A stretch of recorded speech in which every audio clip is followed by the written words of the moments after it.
Dominic Varelli built his empire on fear, blood, and contracts signed in shadows. He never lost control, until the night his new wife flinched at his touch. The marriage was supposed to be simple: sign the papers, secure the alliance, claim what was his. But Serafina Vale wasn't the calculated partner he expected. She was terrified, innocent, sacrificed like a lamb to wolves. When Dominic realized the truth, he faced an impossible choice: take what the contract promised, or walk away from everything he believed about power. That decision would unravel them both. If you want to see how their story ends, stick around until the final word.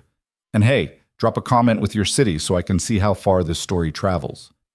Now, let's begin. The Armory Club sat in Lower Manhattan like a bruise that wouldn't heal, all red velvet and dark wood, the kind of place where men made deals that never saw daylight. Dominic Varelli stood at the bar, whiskey untouched, watching the room with eyes that missed nothing. He'd owned this place for 6 years, owned most of the people in it longer than that. "You look tense." Marcus Chen appeared at his elbow, Dominic's oldest friend and the closest thing he had to a conscience. "Big night. It's a signature on paper." Dominic's voice carried no inflection. "Same as any other deal. Except this one comes with a wife." Dominic didn't respond. The marriage contract had taken 3 months to negotiate. The Vale family controlled shipping routes through 5 major ports, routes Dominic needed to expand his operations without interference. Aldo Vale had been bleeding money for years, desperate enough to offer his daughter as collateral. It was practical, strategic. Marcus studied him. "You ever met her, Serafina?" "Once, 2 years ago at some charity thing." Dominic tried to recall details and came up with nothing substantial. "She barely spoke. And you're marrying her anyway." "I'm securing an alliance. The girl's just part of the package." The words sounded hollow even to his own ears, but Dominic had built his life on such calculations. Emotion was weakness. Attachment was leverage waiting to be exploited. He'd learned that lesson young, beaten into him by a father who saw children as investments and love as a liability. The door opened. Aldo Valle entered, flanked by 2 men Dominic recognized as his inner circle, both aging, both desperate. Aldo himself looked worse than the last time they'd met, his expensive suit hanging loose on a frame that had shed weight from stress. "Varelli." Aldo's handshake was too firm, trying to project confidence he didn't possess. "Everything's ready. Serafina's upstairs with her mother." "The contracts." "Signed this morning. My lawyers confirmed everything's in order." Aldo's smile didn't reach his eyes. "You'll have full access to the shipping routes within 48 hours. And Serafina, well, she understands her duty." Something in that last sentence made Dominic pause, but he pushed the feeling aside. "Then we're done here." "Not quite." Aldo gestured toward the private elevator. "The ceremony's in 20 minutes. Small gathering, like we agreed. Just family and essential witnesses." Dominic nodded. He'd insisted on small. The less fanfare, the less it felt like anything other than business. The elevator rose in silence. When the doors opened, Dominic stepped into a room he barely recognized. Someone had transformed the top floor of the Armory into a mockery of romance. White flowers, soft lighting, chairs arranged in neat rows. A handful of people stood scattered throughout, their conversations dying as Dominic entered. He recognized a few faces. Victor, his head of security, standing near the windows. His Aunt Teresa, the only family member he maintained contact with, watching him with something like pity. The rest were Vale's people, relatives and associates who looked at Dominic with barely concealed fear. Good. Fear kept people predictable. An older woman approached, her resemblance to Aldo marking her as his wife. "Mr. Varelli, I'm Catherine Vale. We met once, briefly." "Mrs. Vale." Dominic's tone was formal, distant. "Serafina will be ready soon. She's just—" Catherine's hands twisted together. "She's nervous. This is all very sudden for her." "We all know what this is." Dominic kept his voice level. "I assume she's been informed of the expectations." Catherine flinched. "She knows her duty." There was that word again. Duty. It sat wrong in Dominic's chest, but he couldn't identify why. Marcus appeared with 2 glasses of champagne, For the happy couple, he said, his tone carefully neutral. He handed one to Dominic, who set it down untouched. Where's the officiant? Judge Morrison's here. Aldo called in a favor. Marcus lowered his voice. You sure about this? It's not too late to... It's done. Dominic cut him off. The papers are signed. Papers can be unsigned.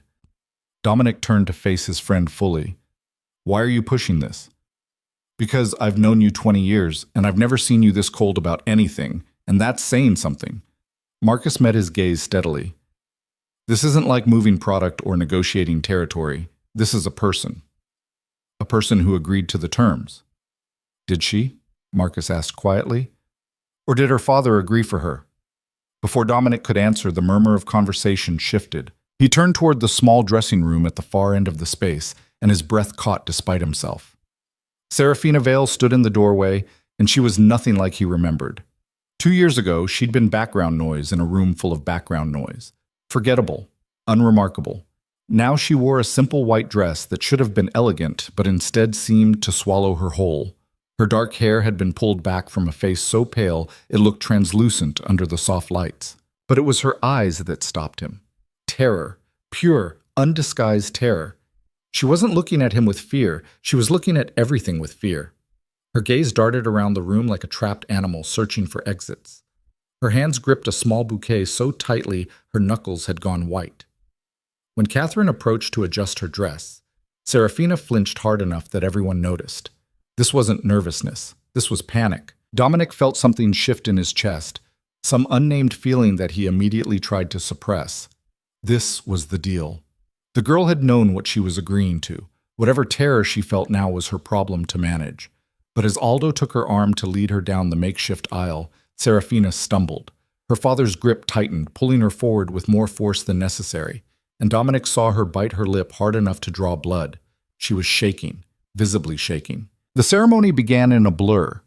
Judge Morrison spoke words that Dominic had heard at a dozen weddings, making this farce sound legitimate. Dominic responded when required, his voice steady and emotionless. When the judge turned to Serafina, asking if she took Dominic as her husband, there was a pause that stretched too long. Her voice cracked. She tried again. I do. It sounded like surrender. The judge pronounced them married. Dominic was supposed to kiss her. Tradition demanded it. But when he leaned in, Serafina turned her face so sharply that his lips barely grazed her cheek. Her entire body had gone rigid. Applause scattered through the room, polite and perfunctory. Aldo looked relieved. Catherine looked devastated. Marcus looked like he wanted to say something but thought better of it. And Serafina looked like she was about to shatter into pieces. The reception was brief by design. Dominic had insisted on no dancing, no cake-cutting ceremony, none of the theatrical elements that made weddings into spectacles. What he got instead was an hour of forced conversation and champagne he didn't drink while Serafina sat in a chair against the wall, untouched and untouchable. He watched her from across the room. She hadn't moved in 20 minutes, hadn't spoken to anyone who approached her. Her mother had tried once, leaning in to whisper something that made Serafina's eyes fill with tears she wouldn't let fall. She's terrified of you. Victor had materialized at Dominic's shoulder, silent as always. She doesn't know me. Maybe that's why. Victor had been with Dominic for 15 years, long enough to speak freely.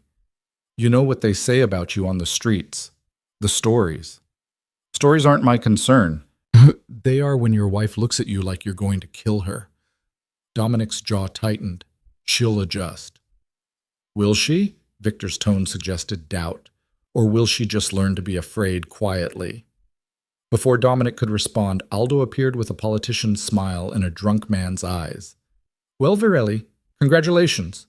I trust you'll take good care of my daughter. The way he said it, like Serafina was a car he'd just sold, made something dark unfurl in Dominic's chest. The shipping routes will transfer tomorrow. About that. Aldo's smile widened. I've prepared all the documentation. You'll have full operational control by noon, and Serafina, well, she comes with her own set of instructions. Instructions. She's been raised properly, knows how to run a household, how to entertain, how to... Aldo's voice dropped. How to fulfill her wifely duties without complaint. Her mother made sure of that. Dominic felt his hands curl into fists. We're done here. Of course, of course. Aldo clapped him on the shoulder with false bonhomie. I'll leave you two alone. I'm sure you're eager to get to know each other better. He walked away laughing, and Dominic wanted to put his fist through something. Boss. Victor's voice was low. Maybe give her time. This is a lot for anyone to... I know what this is. Dominic cut him off. But he didn't. Not really. He'd expected a partner who understood the game, who'd been raised in this world and knew its rules. Instead, he'd gotten a frightened girl who looked at him like he was a monster. Maybe he was. The reception wound down. Guests began to leave, offering congratulations that felt more like condolences. Marcus lingered longest, pulling Dominic aside near the exit. I'm going to say this once, and then I'll drop it. Marcus kept his voice low. That girl is terrified. Whatever you're planning for tonight, that's none of your concern. It is when I've known you long enough to see you make decisions you'll regret. Marcus held his gaze. You want the shipping routes? Fine. You got them. But don't destroy that girl just because you can. There are lines even we don't cross. Get out. Marcus left without another word. The room emptied until only Dominic, Serafina, and Victor remained. Victor took one look at the situation and made himself scarce, murmuring something about checking the perimeter security. Silence filled the space between them. Serafina hadn't moved from her chair. She stared at her hands, at the gold ring that now circled her finger, a ring Dominic had chosen without thought, just another detail to be handled. Her breathing was too fast, too shallow. Dominic approached slowly, the way you might approach something wild and wounded. We should go. She flinched at his voice but stood, moving like her legs barely supported her weight. She wouldn't look at him. Couldn't, maybe. His car waited downstairs, a black Mercedes that whispered money and power. Victor held the door. Serafina slid into the back seat, pressing herself against the far window as if she could melt through the glass and escape. Dominic got in beside her. The door closed with a heavy click that sounded too much like a cell locking. They drove through Manhattan in silence. The city lights flickered across Serafina's face, highlighting the tracks of tears she'd finally let fall. She'd given up trying to hide them. Given up on everything, it seemed. Serafina. She jumped at her name, her whole body going tense. Look at me. Slowly, so slowly, she turned her head. Her eyes met his for the first time since the ceremony. And what Dominic saw there made something in his chest constrict. She wasn't just afraid. She was resigned, like she'd already accepted whatever horror she believed was coming. I'm not going to hurt you. She didn't believe him. He could see it in every line of her face. Do you understand? I understand my duty. Her voice was barely a whisper, rough from suppressed crying. My mother explained everything. I know what's expected. The way she said it made Dominic's stomach turn. What exactly did your mother tell you? That I belong to you now. That I have to... She couldn't finish, her breath hitching. That I have to do whatever you want. That it's my job to please you. To not complain or resist. To be... Her voice broke completely. To be good. Rage, pure and unexpected, flooded through Dominic. Not at Serafina, at Aldo, at Catherine, at everyone who'd reduced this girl to a transaction and convinced her that her only value was obedience. They told you that you're property, aren't I? She looked at him with those terrified eyes. You paid for me. The marriage contract, my father showed me the terms.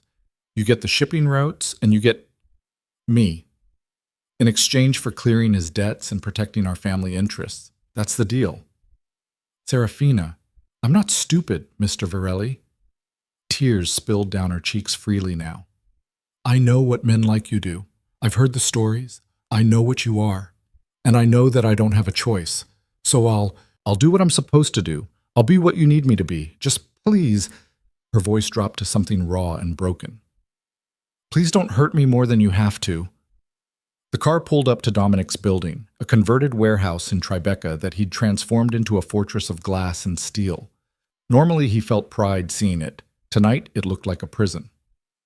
Victor opened the door. Serafina stepped out on unsteady legs, and when Dominic touched her elbow to guide her, she jerked away so violently she nearly fell. They rode the private elevator to the penthouse in suffocating silence. Serafina stared at the floor, counting each second like a prisoner walking to execution. The elevator opened directly into his living space, an open floor plan of concrete and exposed brick, minimalist furniture, floor-to-ceiling windows overlooking the Hudson. It was designed to impress, to intimidate. Looking at it through Serafina's eyes, Dominic saw only how cold it felt. She stood just inside the entrance, frozen. "The bedroom's through there," Dominic gestured to the hallway. "Your things were delivered this afternoon. They should be in the closet." She nodded without speaking. "Are you hungry? I can have food brought up." Another nod. No words. Dominic felt frustration building. He'd dealt with hostile negotiations, with men who wanted him dead, with situations that required split-second decisions with life or death consequences. None of it had prepared him for a terrified girl who looked at him like he was a monster, maybe because he was. "Serafina." He tried to gentle his voice, but it came out harsh anyway. "You need to eat something. You barely touched anything at the reception." "I'm not hungry."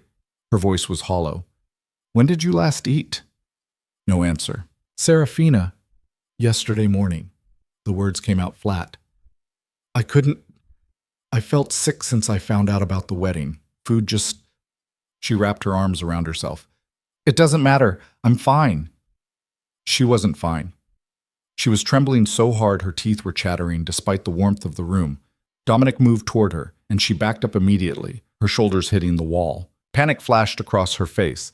Real, visceral panic that made her look like she might bolt or collapse, or both. He stopped, raised his hand slowly, palms out.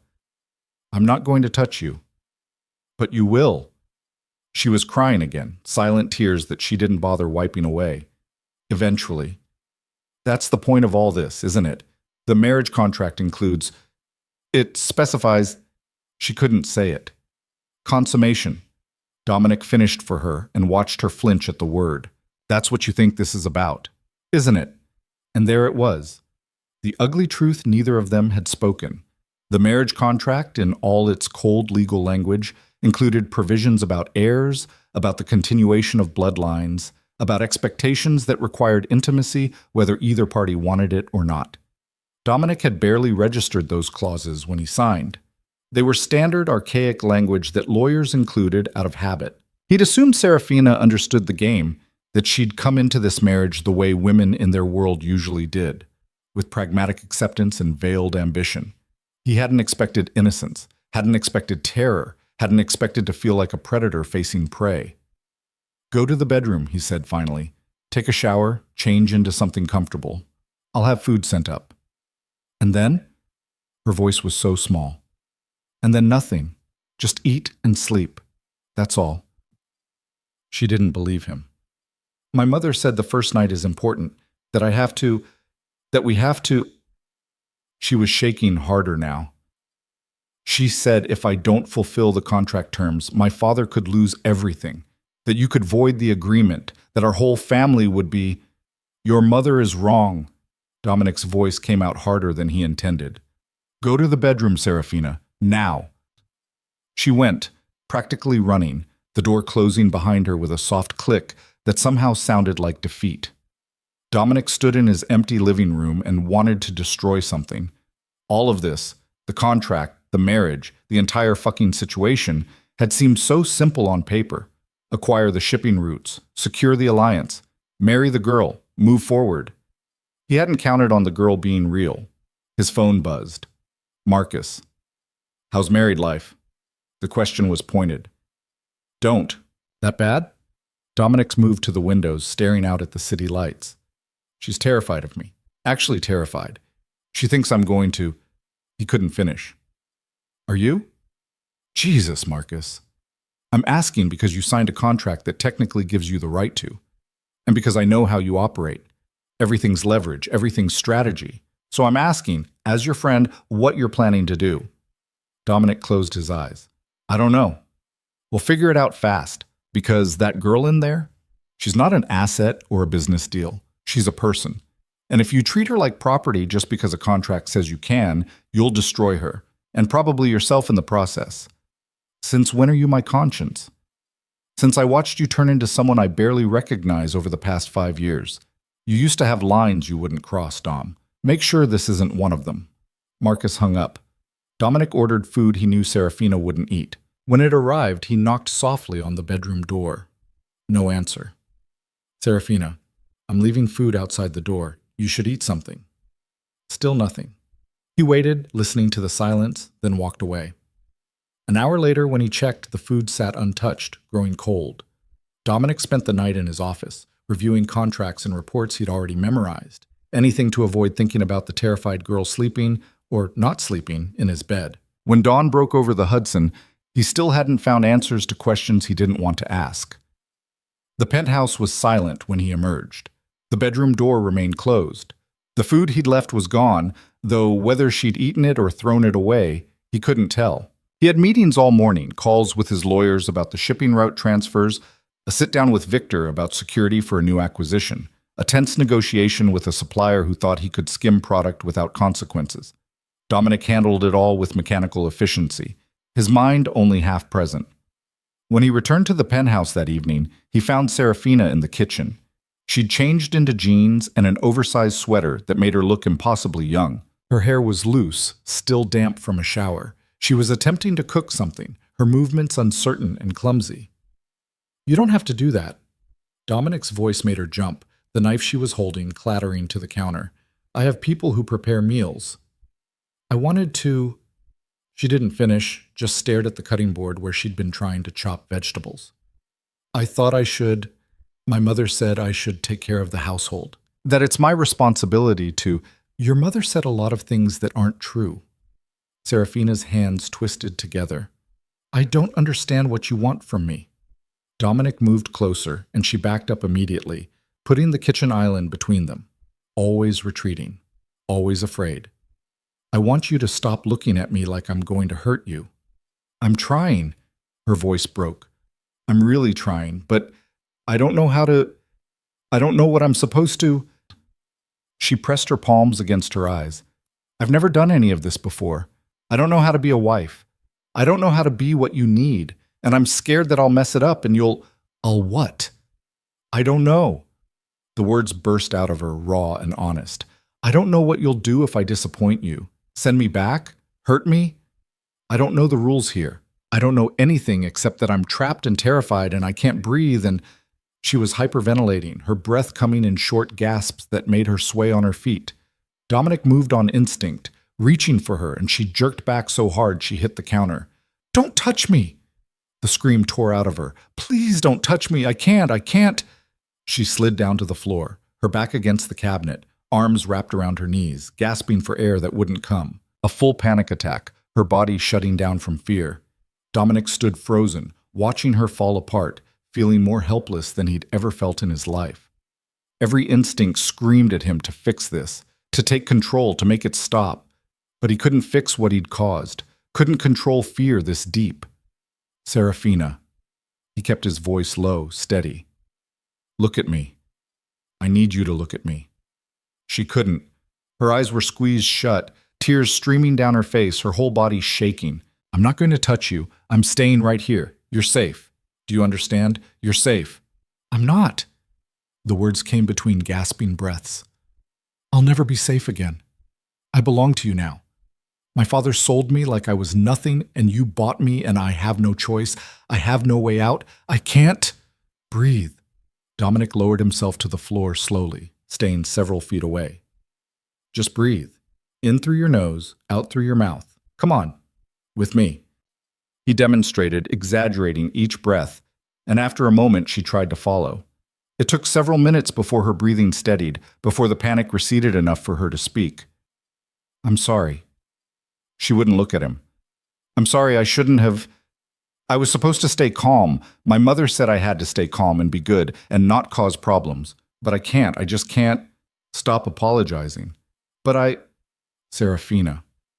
He waited until she finally met his eyes. "What did they tell you about me? Specifically?" She bit her lip. "That you're dangerous. That you've killed people. That everyone in the city is afraid of you. That you get what you want no matter what it takes. That if I don't—" She stopped.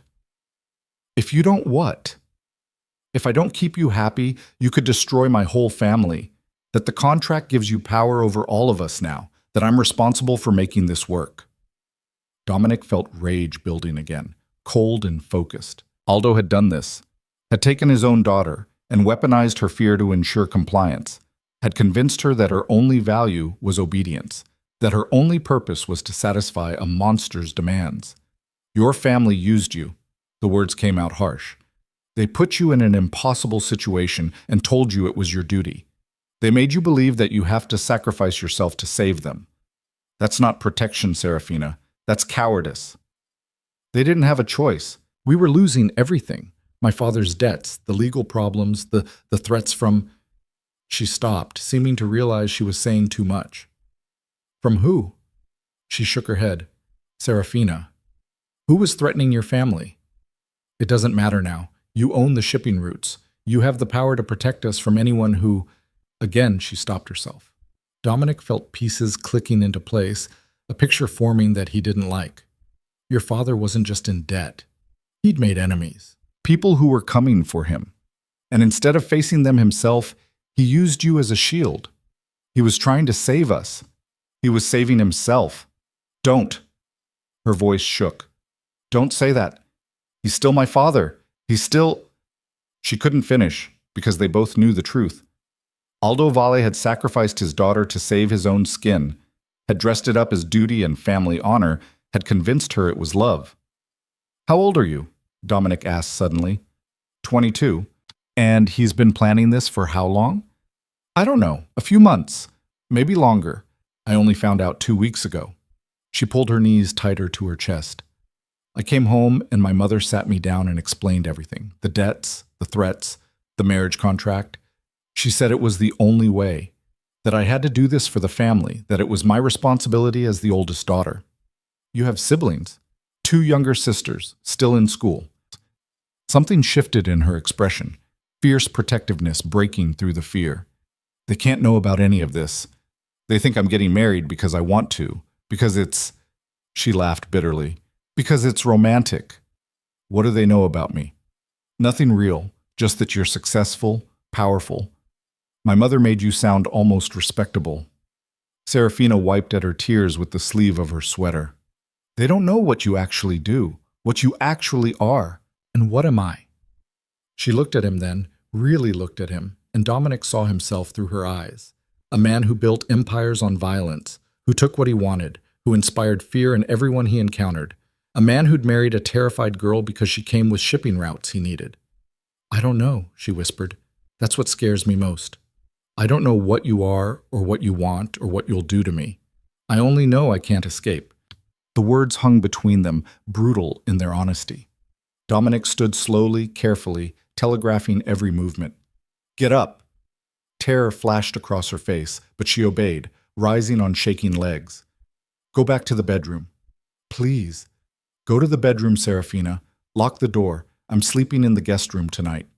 He pulled out his phone. I'm ordering food. Real food, not whatever you were trying to make. When it arrives, I'll leave it outside your door. You're going to eat it. All of it. And then you're going to sleep. That's all. No expectations, no contracts, no duties. Just sleep. Do you understand? She nodded, not quite believing him. In the morning, we're going to talk, really talk, about what this arrangement actually is, what you can expect from me, what the rules are. But tonight, you're just going to rest. He paused. Can you do that? I think so. Good. Now go. She went. And this time when the door closed, it didn't sound like defeat. It sounded like mercy. Dominic ordered enough food for 3 people, all comfort items he hoped might actually appeal to her. When it arrived, he knocked once and left it outside the bedroom door as promised. He heard her emerge 20 minutes later, heard the soft sound of containers being opened. An hour after that, he checked. The food was gone. Small victory. He spent the night in the guest room, staring at the ceiling, trying to figure out what the hell he was doing. The contract was signed. The shipping routes were transferring. He'd gotten what he wanted. Except he hadn't. Not really. Because what he'd actually gotten was a terrified girl who'd been sold to save a coward's skin, a situation that made him feel more like a villain than any of the actual crimes he'd committed, and a marriage that felt less like an alliance and more like a cage. And somewhere in the darkness, in his own bedroom, Serafina was probably lying awake too, counting the hours until she'd have to face him again, convinced that mercy was just another form of cruelty waiting to reveal itself. Dominic had built his empire on reading people, on understanding leverage, on knowing exactly how to get what he wanted. But he'd never wanted to be someone's nightmare, never wanted to be the monster a frightened girl saw when she closed her eyes. The question was, could he be anything else? Or was this who he'd become? Someone so steeped in violence and power that even kindness looked like a threat? He didn't have answers, just questions that multiplied in the dark, and the growing certainty that the contract he'd signed had bought him something he'd never wanted, a person's fear, complete and paralyzing. And for the first time in his carefully constructed life, Dominic Varelli didn't know what to do with power once he had it. Morning came too early and not early enough. Dominic had managed maybe 2 hours of sleep, his mind churning through possibilities and problems until the sky turned gray. He found himself standing in the kitchen at 6, making coffee he didn't want, listening to the silence of the penthouse and wondering if Serafina had slept at all. The bedroom door opened at 7:30. She emerged wearing different clothes, dark jeans, a plain sweater, her hair pulled back. She looked exhausted, dark circles under eyes that were still red from crying. But she'd washed her face, composed herself into something that resembled calm. "Good morning." Her voice was quiet, formal. "Morning." Dominic gestured to the coffee. "Want some?" She shook her head, then seemed to reconsider. "Actually, yes, please." He poured her a cup, black, and watched as she added cream and sugar with shaking hands. She wouldn't look at him directly, her gaze settling somewhere around his shoulder. "Did you eat last night?" "Yes. Thank you." She took a sip of coffee, winced at the heat. "It was more than I could finish." "But you ate some." "Most of it, actually. I was hungrier than I thought." They stood in the kitchen, the island between them like a demilitarized zone. Outside, the city was waking up, traffic sounds, construction noise, the ambient hum of millions of lives being lived. Inside, the silence pressed down like weight. "We need to talk." Dominic set his cup down. "Really talk. Not the conversation we had last night. Not whatever your parents told you to expect. Actual honesty." Serafina's grip tightened on her mug. "Okay." "Sit down." She did, choosing the chair farthest from him. Always distance, always escape routes. Dominic stayed standing, mainly because he couldn't figure out what to do with his hands. "I'm going to ask you questions and I need you to answer them truthfully. Can you do that?" "I'll try."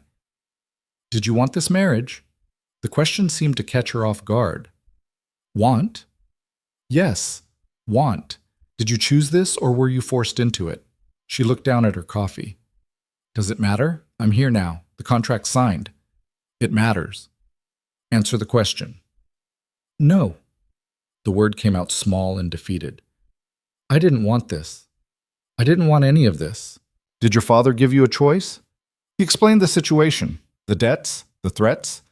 He said this was the only way to save the family, to protect my sisters. He made it sound like... She stopped, choosing words carefully. Like I was being selfish if I refused. "And your mother?" Serafina's laugh was bitter. "My mother told me what to expect, how to behave, what you'd want from me. She was very detailed about my duties as a wife." She finally looked up at him. "She made it clear that everything depended on me keeping you satisfied, that if I failed, everyone would suffer." Dominic felt anger rising again, cold and focused. "Your parents sold you and then blamed you for the transaction. They were desperate. They were cowards. Stop saying that." Her voice shook. "They're still my family. They sacrificed you to save themselves." Dominic leaned against the counter. "That's not love, Serafina. That's using you as a human shield. What would you know about love?" The words burst out before she could stop them. Her hand flew to her mouth. "I'm sorry. I shouldn't have. You're right. I don't know much about love." He kept his tone even. "But I know exploitation when I see it. And I know your father used his own daughter as collateral because he was too weak to face his own mistakes." Serafina stood abruptly, her chair scraping against the floor. You don't understand. You can't understand what it's like to watch your family falling apart, to see your father being threatened, to know that people want to hurt the people you love. When he told me I could fix it, that I could save everyone by just doing this one thing, what was I supposed to say? No? Let them all suffer because I was too scared? Yes. Dominic's answer was immediate. You were supposed to say no. You were supposed to tell your father to handle his own problems instead of making them yours. Easy for you to say, you have power. You have choices. She gestured helplessly. I had duty, responsibility, 2 sisters who needed protection and a family that needed saving. What kind of person would I be if I walked away? A person who valued her own life. My life isn't worth more than theirs. The statement hung in the air, stark and revealing. Dominic studied her. This girl who'd been taught that her worth was measured in sacrifice, that love meant erasure, that being good meant disappearing. Who told you that? No one had to tell me. It's just... She wrapped her arms around herself. It's just true. My sisters are still young. They have futures ahead of them. And my parents, for all their mistakes, they're still my parents. They needed help, and I could provide it. That's all this is. That's not all this is. Dominic moved closer, and she backed up immediately. He stopped, raising his hands. I'm not going to touch you, but listen to me. Your father made bad deals with dangerous people. Instead of facing consequences, he found a way to trade you for protection and profit. The shipping routes alone are worth millions. Add in the alliance, the territorial advantages, the connections to his networks. He didn't just save himself, Serafina. He got rich off selling you. She flinched like he'd struck her. That's not... He wouldn't he? The contract's transferred yesterday. Do you know what your father netted from this deal? Beyond the debt forgiveness and protection? I don't want to know. $3 million, cash, plus percentage points on all future shipping revenue through his ports. Dominic watched her face pale. He sold you for $3 million and a steady income stream. That's not desperation. That's business. Serafina sank back into her chair, her legs seeming to give out. No, he said it was just about protection, just about keeping us safe. He lied. You're lying. Dominic pulled out his phone, pulled up the contract files, and slid it across the table to her. Read it yourself, page 14, section 7. Payment terms. She stared at the phone like it might bite her. Then, slowly, she picked it up. Her eyes scanned the text, and Dominic watched the moment she found it, the moment reality shattered whatever illusions she'd been clinging to. Her face crumpled. Oh. The word was barely audible. Oh no. I'm sorry. Don't. She pushed the phone back toward him. Don't apologize. You just showed me who my father really is. That's not something to be sorry for. But she was crying again, silent tears that she didn't try to hide. Not the terror of last night. This was grief, raw and fresh, the death of something she'd needed to believe. He sold me. She said it out loud, testing the words. He actually sold me, like I was property, like I was nothing. You're not nothing. She laughed, sharp and broken. Aren't I? My own father put a price tag on me and found a buyer. That's the literal definition of nothing. Dominic wanted to argue, but what could he say? She was right. Aldo had commodified his own daughter, had reduced her to an asset to be traded, and Dominic had been the one to make the trade. I didn't know. The words felt inadequate. When I signed the contract, I assumed you were part of the deal because you wanted to be, that you understood what this was. A business arrangement. Yes. And now? Now I know better. Dominic sat down across from her, maintaining distance. I know you were forced into this. I know you're terrified. I know your father is a piece of shit who deserves worse than what I'll probably give him. And I know that none of this is your fault. But the contract still stands. The contract can be voided. Her head snapped up. What? I can dissolve it, return you to your family, keep the shipping routes as breach of contract compensation. Your father would lose the $3 million, but you'd be free. Hope flared in her eyes, bright and desperate. Then it died. My sisters, what about them? The people threatening my father, they don't care about contracts. If I leave, if this arrangement falls apart, they'll go after my family again. My sisters could be... She couldn't finish. At least this way with you, they're protected. You have the power to keep them safe.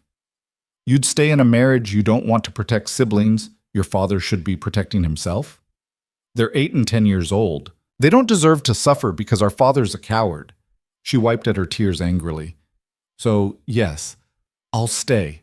I'll do whatever the contract requires. I'll be whatever you need me to be. Just, please keep them safe.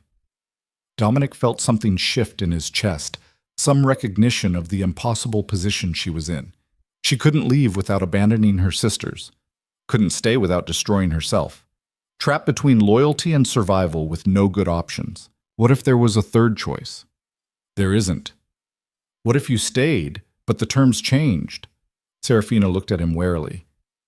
Changed how? We stay married on paper.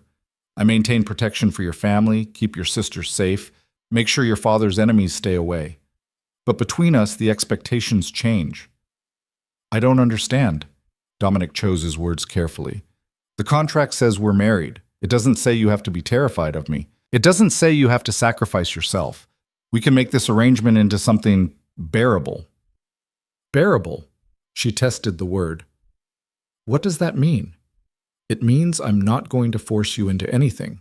Not intimacy, not performance, not whatever duties your mother told you about. You live here, we maintain appearances when necessary, and your family stays protected. But behind closed doors, you're free. Free.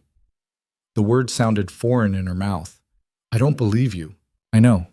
You shouldn't. Not yet. But I'm offering anyway. She studied him for a long moment, trying to find the trap. Why would you do that? What do you get out of it? The shipping routes, the alliance, strategic advantages. He paused. And maybe the ability to sleep at night. You don't strike me as someone who loses sleep over his decisions. I didn't used to be. But watching you fall apart last night because you thought I was going to... He stopped. Let's just say it wasn't my finest moment. You felt guilty. I felt like a monster. Maybe you are one. There was no venom in her voice, just observation. Maybe we're both just trying to survive in a situation neither of us wanted. Maybe. They sat in silence, the morning light getting stronger through the windows. Somewhere in the building, someone was playing music, the bass line vibrating through the walls. Normal life, happening all around them while they negotiated the terms of captivity. I need guarantees. Serafina's voice was stronger now, less shaky. If I'm staying, if I'm doing this, I need to know my sisters are actually safe. Not just promised safety, actual protection. Done. I'll assign security to them. Discreet, but effective. And my father's debts? The threats? Already handled. As of yesterday, your father's creditors answer to me. Anyone who comes after him comes after me. Dominic leaned forward. Your sisters are untouchable now. Your family has my protection whether your father deserves it or not. What about the $3 million he got? What about it? Can you take it back? Make him return it?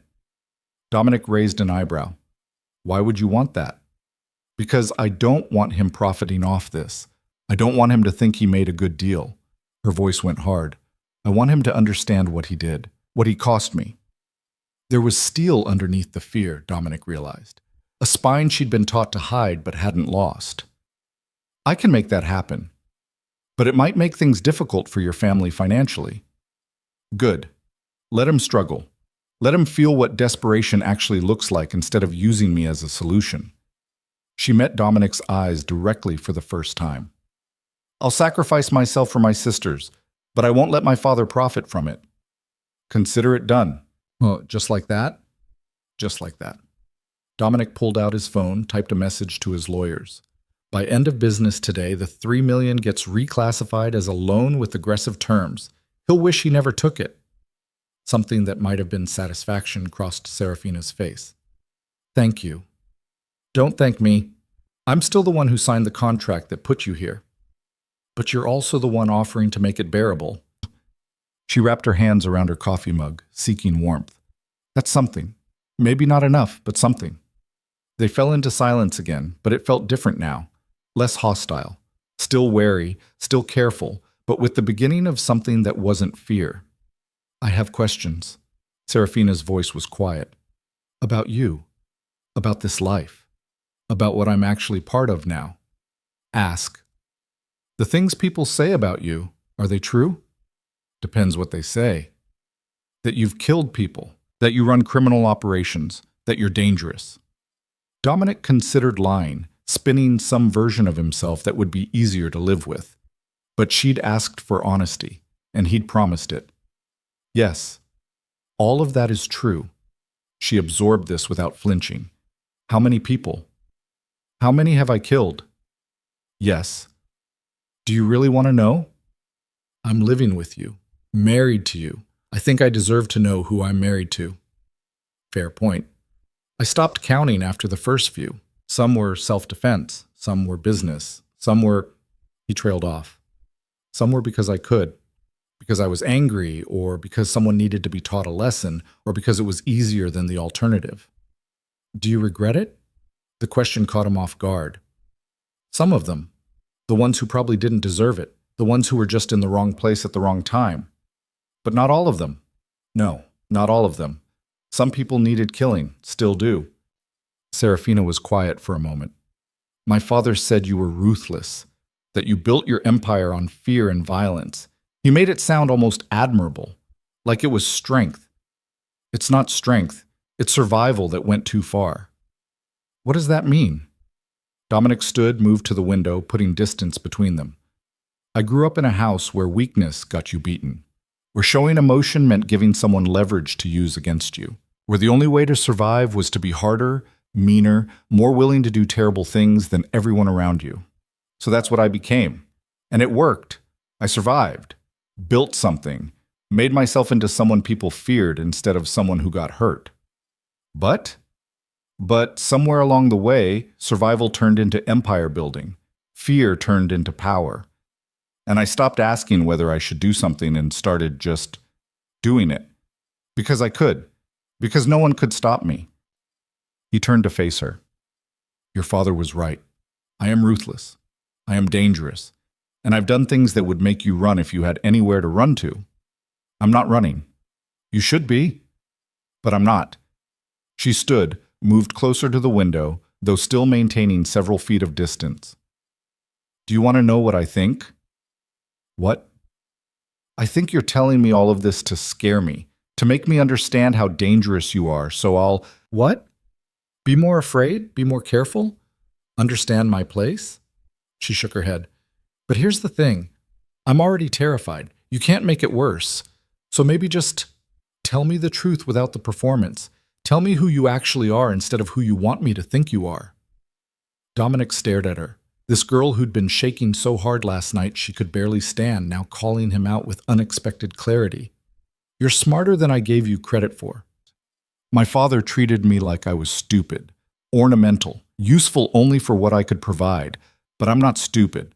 I've been paying attention my whole life, watching, learning. She hugged herself. So don't treat me like I'm fragile or naive. I know what you are. I know what this world is. I'm just trying to figure out how to survive in it. Fair enough. Dominic returned to the table, sat down. Truth then, no performance. I built my empire on violence and fear because that's what I knew how to do. I'm good at it, better than I should be, and I don't regret most of it because the world I operate in doesn't reward mercy. But you're showing me mercy. Am I? Or am I just avoiding adding you to the list of people I've destroyed? Does it matter which one it is? I don't know. And that was the truth. Dominic didn't know why Serafina's terror had affected him when nothing else did. Didn't know why her fear felt different than the fear he saw in business rivals or enemies or people who owed him money. Didn't know why the idea of forcing her into anything made him feel like he was crossing a line he couldn't uncross. They sat across from each other, two people trapped in a situation neither wanted, trying to find a way to make it survivable. What happens now? Serafina asked finally. Now we figure out how to live together without destroying each other. That's it? That's the plan? That's the start of the plan. The rest we make up as we go. She almost smiled. Almost. You don't strike me as someone who makes things up as you go. I don't usually have to. Most situations I can control. This, he gestured between them. This is new territory for both of us. Yeah. The silence that followed felt different. Not comfortable. Not yet. But not hostile either. Just two people beginning to see each other as actual people instead of roles in a transaction. I need to go out. Dominic stood. Business I can't postpone. Victor will be here. If you need anything, tell him. Victor, you're head of security. Yes, he looks intimidating, but he's... Dominic paused. He's actually decent. You'll be safe with him. Safe. She said the word like she was still learning what it meant. Okay. There's food in the kitchen. Help yourself to anything.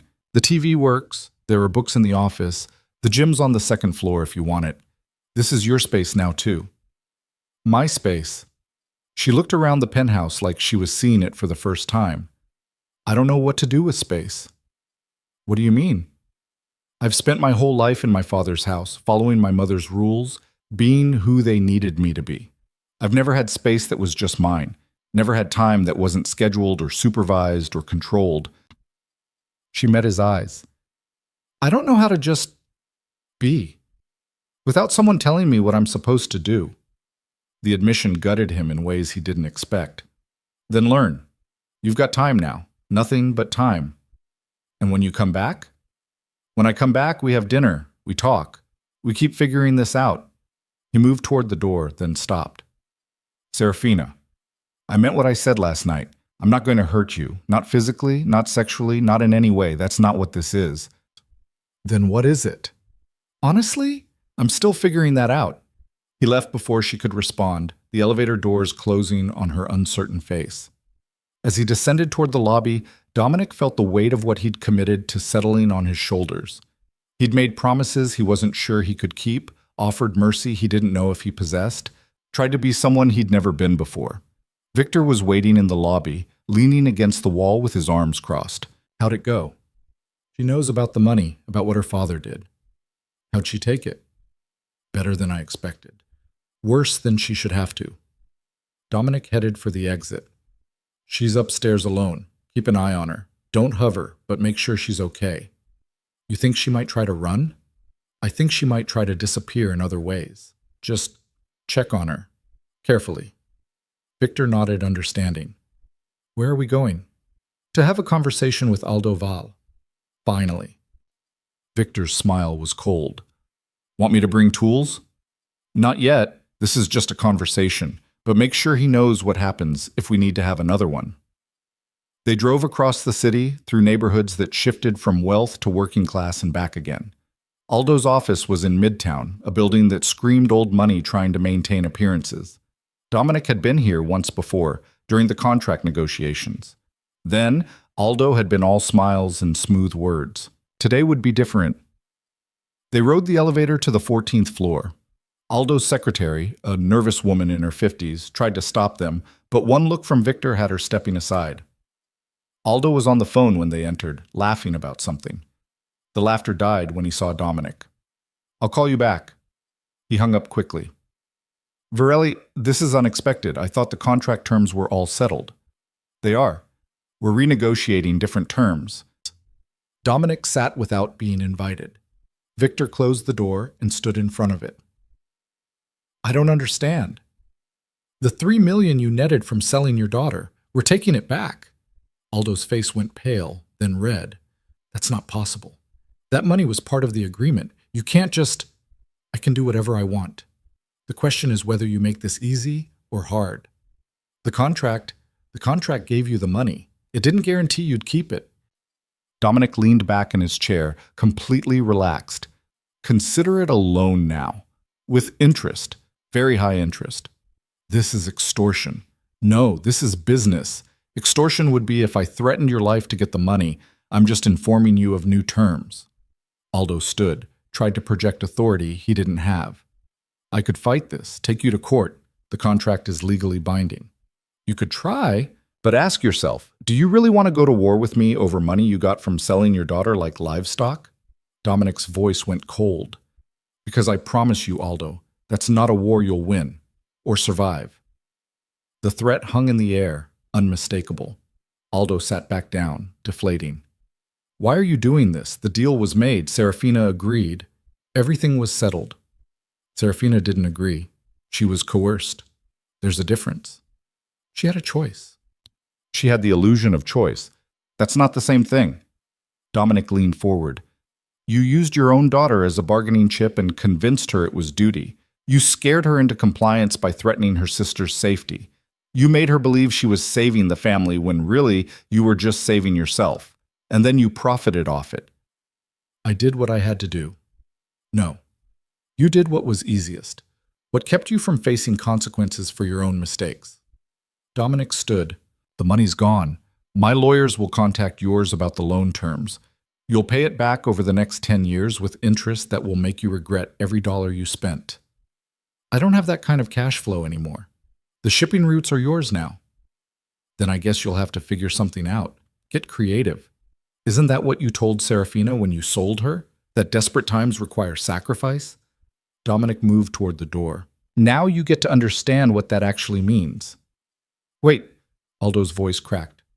My daughters, the younger ones, the protection you promised, is still in place. Unlike you, I don't punish children for their father's sins. Dominic paused at the door. But understand this. Your protection extends only as far as your daughters. You step out of line, you cause problems. You come anywhere near Serafina without my permission, and we have a very different conversation. She's my daughter. She was your daughter. Now she's my wife. And unlike you, I actually plan to treat her like she matters. He left Aldo sitting in his office, the man's face a mixture of rage and fear and something that might have been shame. Victor followed, silent until they reached the elevator. Feel better? Not really. Dominic pressed the button for the lobby. But it needed to be done. What are you going to do with her? Serafina. I don't know. You like her? I barely know her. But you like her, or at least you don't want to hurt her, which for you is basically the same thing. Dominic didn't answer because Victor was right. Something about Serafina had gotten under his skin, made him question things he'd never questioned before, made him want to be someone different than who he was. The question was whether different was possible, whether a man who'd built his life on violence and fear could become someone a terrified girl might eventually trust. He didn't have answers, just questions that grew more complicated every time Serafina looked at him with those haunted eyes, every time she flinched away from his touch, every time she tried to be brave despite being terrified. When Dominic returned to the penthouse that evening, he found Serafina in the kitchen again.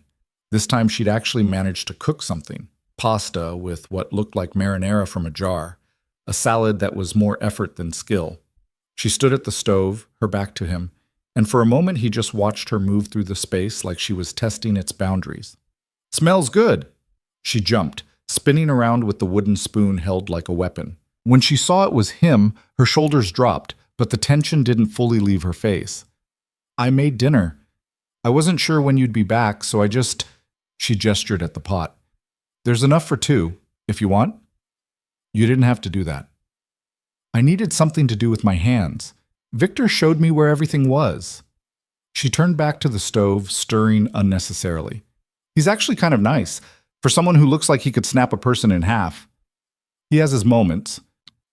Dominic loosened his tie, felt the weight of the day settling into his bones. What did you two talk about? Books, mostly. He noticed me looking at your shelves and started recommending things. I didn't expect him to be so well-read. Most people don't. They see the scars and the size and assume that's all there is. Serafina set the spoon down, started plating food with careful movements. Is that what people do to you too? See the violence and assume that's everything? The question caught him off guard. I don't usually care what people assume, but sometimes you do. She handed him a plate, still not quite meeting his eyes. Otherwise, you wouldn't have bothered telling me about the money, about my father. You would have just let me believe what I wanted to believe. Maybe I just wanted you to know what kind of man your father is. Or maybe you wanted me to know what kind of man you're trying to be. She finally looked at him directly. Which is it? Dominic took the plate, moved to the table. I don't know yet. They ate in silence for a while, The pasta mediocre but edible, the effort behind it meaning more than the result. Outside, the sun was setting over the Hudson, painting the sky in shades of orange and red that made the whole penthouse glow. I called my mother today. Serafina's voice was quiet. Use the phone in your office. I hope that's okay. It's your phone too now. You don't need permission. Old habits. She pushed pasta around her plate. Anyway, I called her, told her I was settling in, that everything was fine. What did she say? She asked if I was fulfilling my duties, if I was keeping you happy, if I'd... Serafina's voice caught. If I'd done what she'd told me to do, what was expected on the wedding night. Dominic set his fork down. What did you tell her? I lied. Said everything was exactly as she'd prepared me for, that I was being a good wife. She looked up, and her eyes were wet but angry. I couldn't tell her the truth. Couldn't admit that my husband is showing me more mercy than my own mother did. That the man I was supposed to be terrified of is the only person who's asked me what I actually want. Serafina, she's sold me too, you know. She keeps saying it was for the family, that it was duty, but she took my father's side. Convinced me this was the right thing, the only thing, and the whole time she was preparing me to be... She stopped, swallowed hard. To be used. That's what all those talks were about. How to endure, how to make myself small and quiet and compliant, how to survive being treated like property. I'm sorry. Don't be. You're not the one who did this to me. You're just the one who ended up with me. She stood abruptly, started clearing plates even though Dominic wasn't finished. My mother asked when I'd be coming to visit, bringing my new husband to meet the family properly. She wants to show me off. Proof that the sacrifice worked. You don't have to go. Yes, I do. My sisters are there. I need to see them. Make sure they're actually okay. She ran water in the sink, her movement sharp and agitated. Besides, don't you want to collect on your investment? Show the family that you own their daughter now? Isn't that how this works? That's not what this is. Isn't it? You married me to get shipping routes and territorial advantage. The fact that you're being decent about it doesn't change the fundamental transaction. She scrubbed at a plate that was already clean. I'm still the thing you bought, still the price my father was willing to pay. Dominic stood, moved closer but didn't touch her. You're angry. Of course I'm angry. I'm furious. She slammed the plate down hard enough that it cracked. I'm so angry I can barely breathe. At my father for selling me, at my mother for helping him, at myself for being too weak to say no, at you for being part of this whole terrible situation, even if you're trying to make it better. At everyone and everything, and I don't know what to do with it. So be angry. Break things if you need to. She looked at the cracked plate, then at him. You mean that? Yes, this is your space too. If you need to destroy something to feel better, destroy it. I've got money for new plates. That's insane. Probably, but it's better than keeping it all inside until it poisons you. Serafina stared at him for a long moment, something shifting behind her eyes. Then she picked up the cracked plate and threw it against the wall. It shattered with a satisfying crash, pieces scattering across the floor. She stood there breathing hard, looking shocked at herself. Then she started laughing, this wild, broken sound that was half sob. Oh my God, I just threw a plate. Feel better? Actually, yes. That was... She laughed again, wiping at her eyes. That was kind of amazing. Want to throw another one? No, maybe. I don't know. She slid down to the floor, sitting among the broken pieces. I've never broken anything on purpose before. Never let myself be angry like that. It was always just swallow it down. Be good. Don't make waves. Dominic grabbed a broom, started sweeping up the mess. You can make waves here. You can be angry. You can break every plate in the kitchen if it helps. You really mean that? Yes. She watched him sweep, this strange domestic moment in the middle of chaos. Why are you being so nice to me? I'm not nice. Ask anyone who knows me.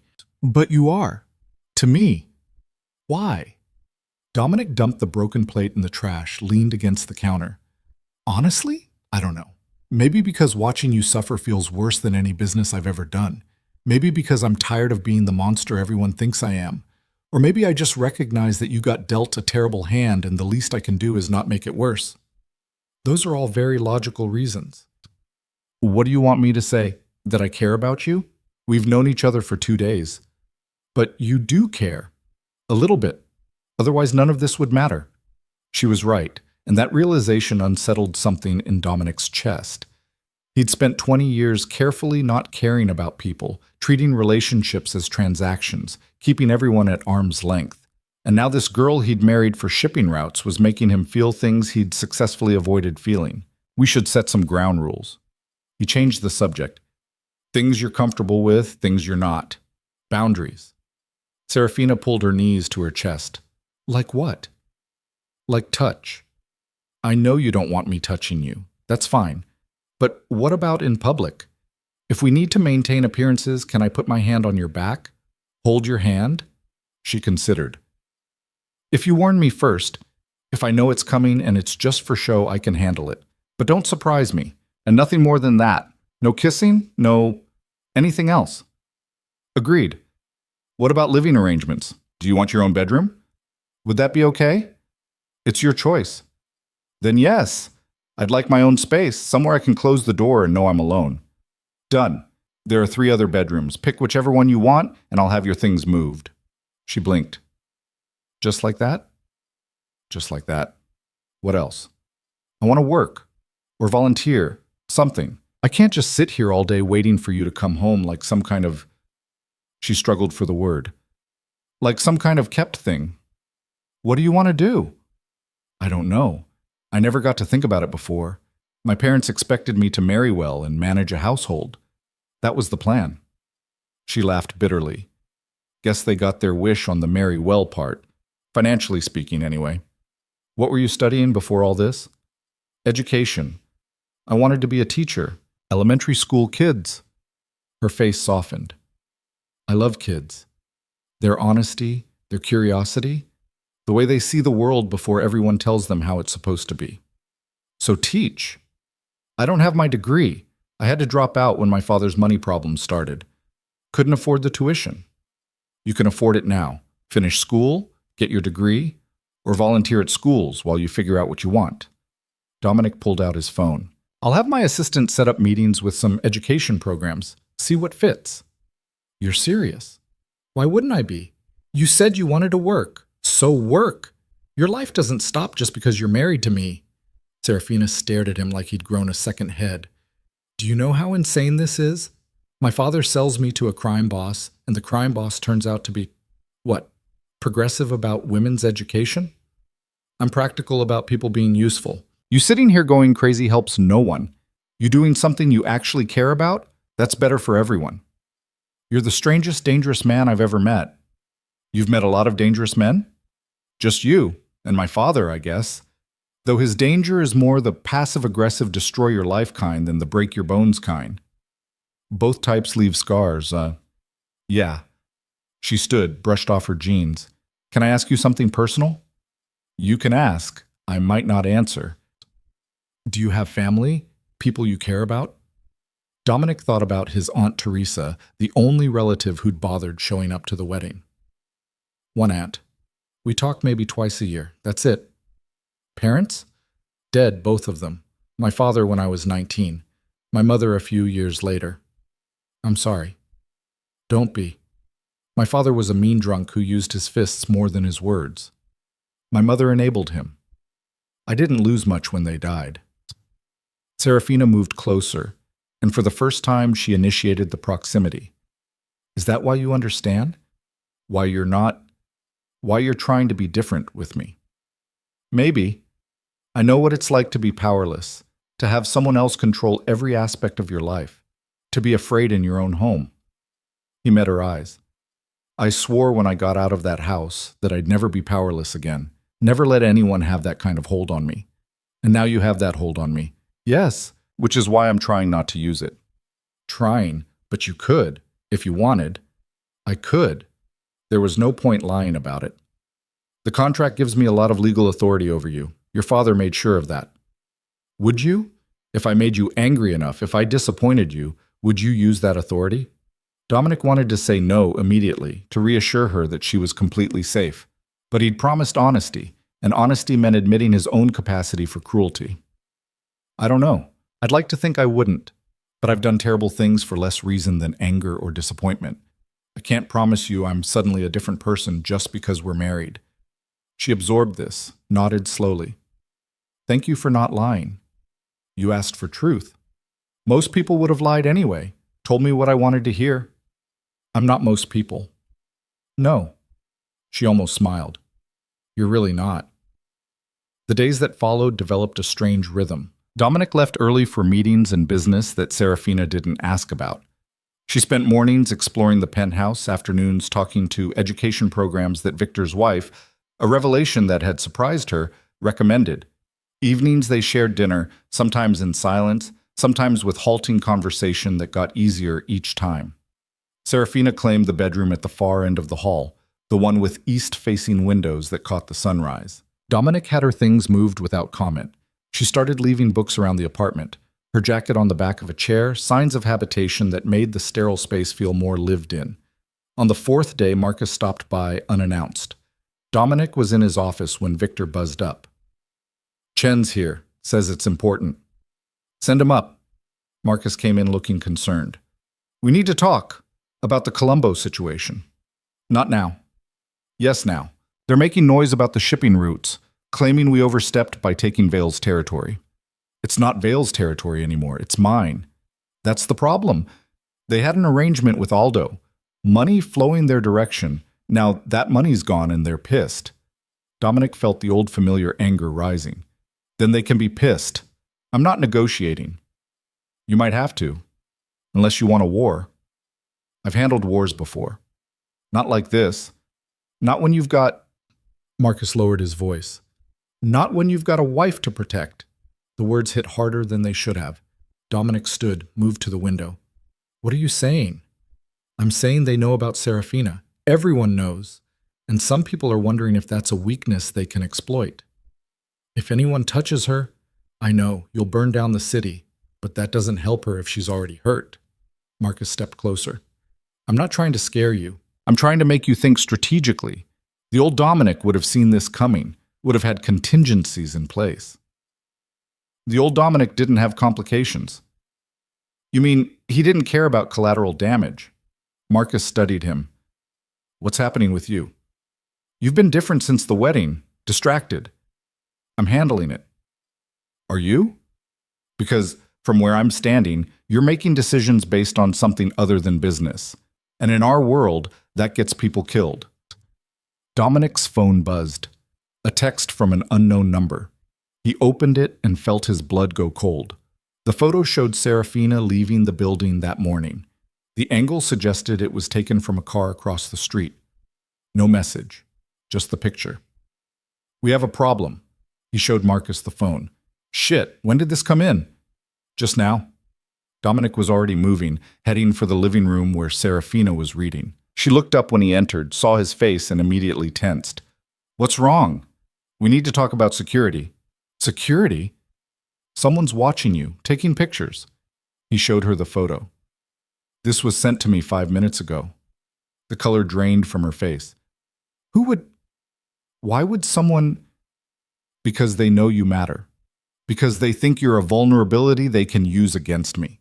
Dominic kept his voice level despite the rage building in his chest. "Which means we need to change how you move through the world." "You mean I'm a prisoner now?" "I mean you need protection, constant protection. Victor will assign a team." "No." Serafina stood, the book falling from her lap. "No, I just started feeling like I could breathe, like I had some kind of freedom. I'm not giving that up." "This isn't negotiable." "Everything is negotiable. You said I had choices here, that this could be bearable."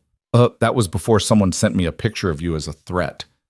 "You don't know it's a threat. Maybe it's a threat." Dominic's voice went hard. "I know how this works. Someone shows you they have access, that they can get close. Next time it's not just a picture." Marcus cleared his throat from the doorway. "He's right, Serafina. This is serious. Of course you'd take his side." "I'm not taking sides. I'm trying to keep you alive." Marcus looked at Dominic. "But she's also not wrong. Lock her down too tight, and you're doing exactly what her father did, just with different words." Dominic wanted to argue, but Marcus had a point. He turned back to Serafina. What do you want? I want to feel safe, but I also want to feel human, not like some object that needs to be locked in a vault. Then what's the middle ground? She thought for a moment. Security when I go out, fine, but not hovering, not following me from room to room. And I get to maintain some kind of normal life, school, volunteering, whatever. I don't become a prisoner in my own home. Agreed, but you follow Victor's protocols. You tell someone where you're going. You don't take unnecessary risks. Because my risks become your problems. Because I don't want you hurt. The words came out more raw than Dominic intended. Is that so hard to believe? Serafina looked at him for a long moment. No, that's what scares me, that you actually mean it. Why does that scare you? Because it's easier when you're just the monster. When this is just a transaction. When I can hate you without complications. She hugged herself. But you keep being, human. And that makes everything more confusing. Marcus made a strategic exit, murmuring something about checking perimeter security. The silence he left behind pressed down like weight. I don't know how to do this. Serafina's voice was small. I don't know how to be married to you while also being terrified of what you represent. How to accept your protection while knowing it comes because someone sees me as leverage. How does... She stopped. How to start trusting you when everything I know says I shouldn't. You shouldn't trust me. Not completely. I'm not a good man, Serafina. I'm trying to be better for you, but I don't know if better is possible. That's not reassuring. It's honest. Yeah. She sat back down, suddenly exhausted. It is that. Dominic's phone rang. Victor. We've got the car that took the photo. Traffic cam caught the plate. It's registered to one of Colombo's lieutenants. Bring him in.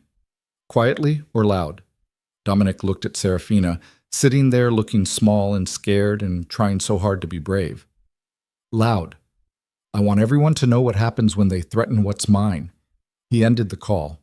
Serafina was watching him. What are you going to do? Handle it? That means hurt someone. Maybe kill them. Probably. Because of a picture. Because of what the picture represents.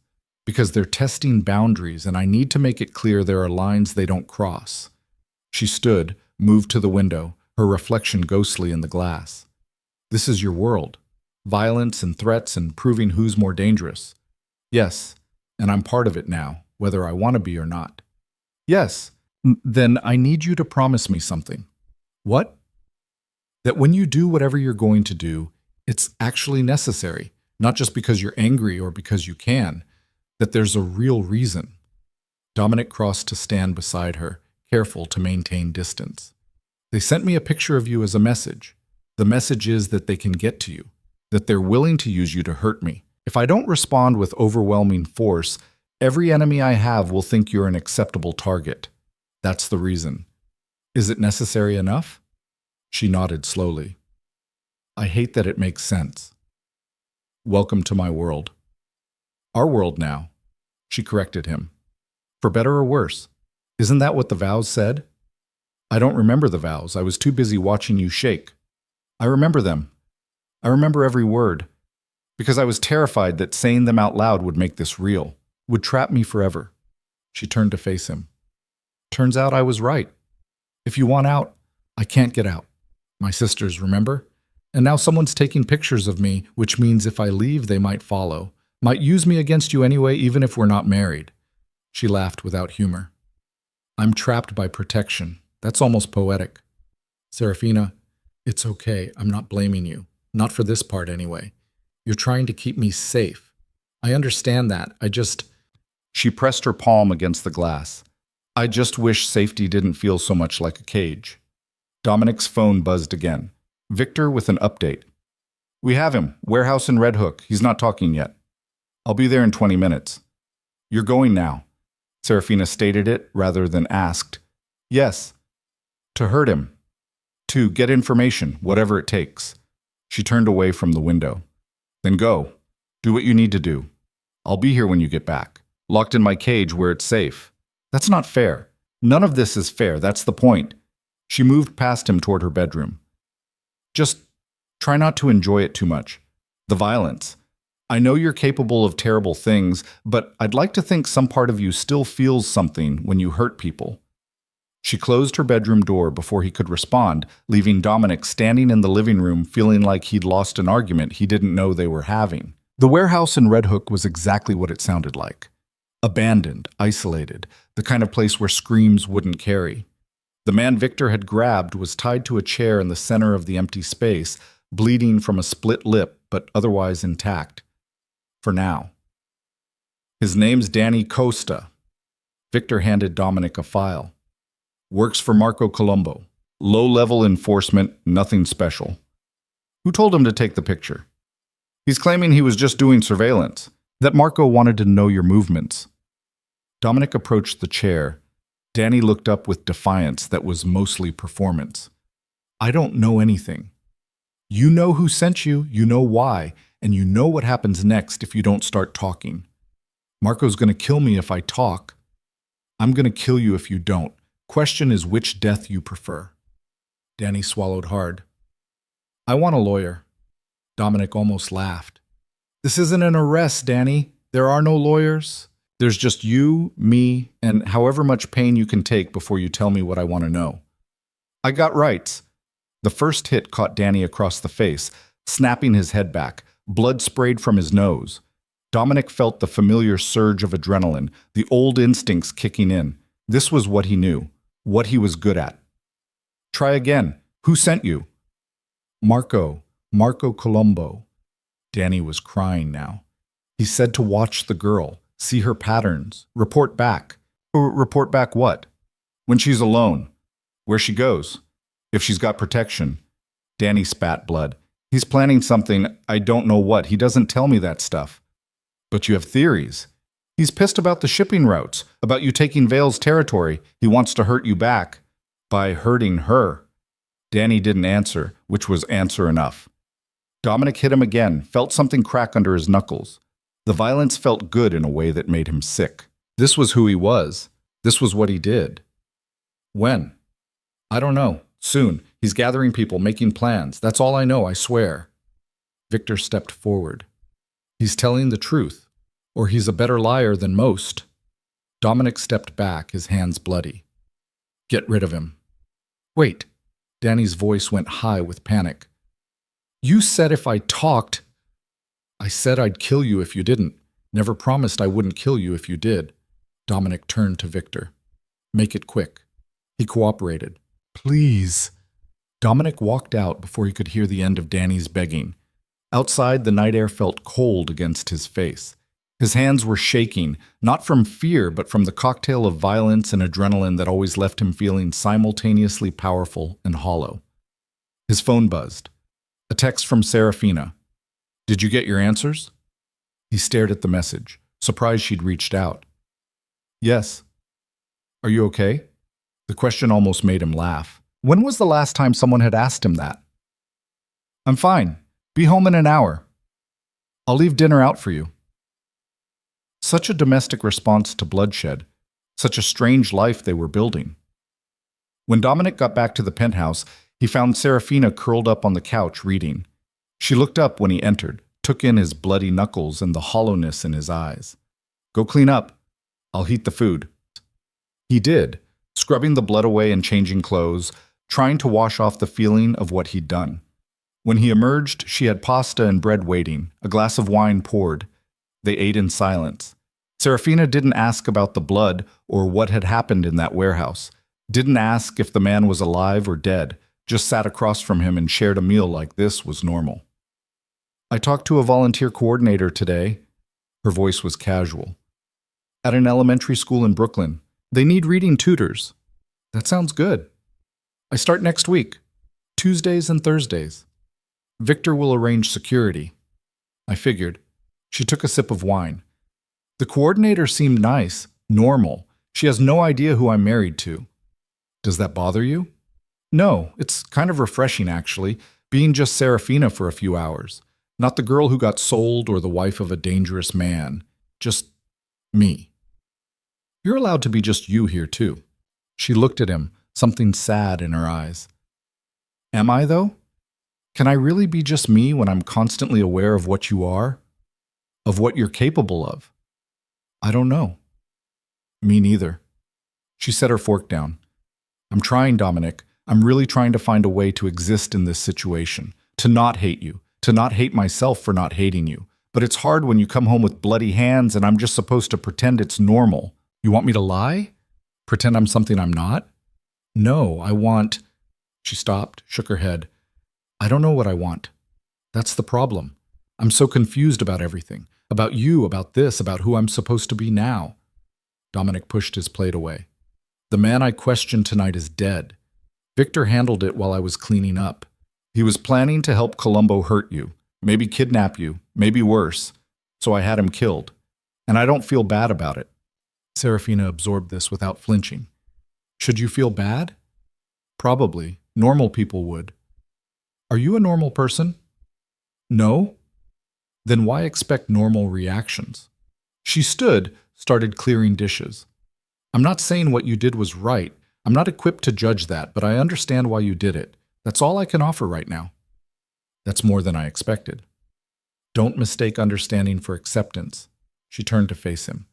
I understand why you hurt people, why you kill them, why violence is your default solution. But that doesn't mean I accept it. Doesn't mean I'll ever be comfortable with it.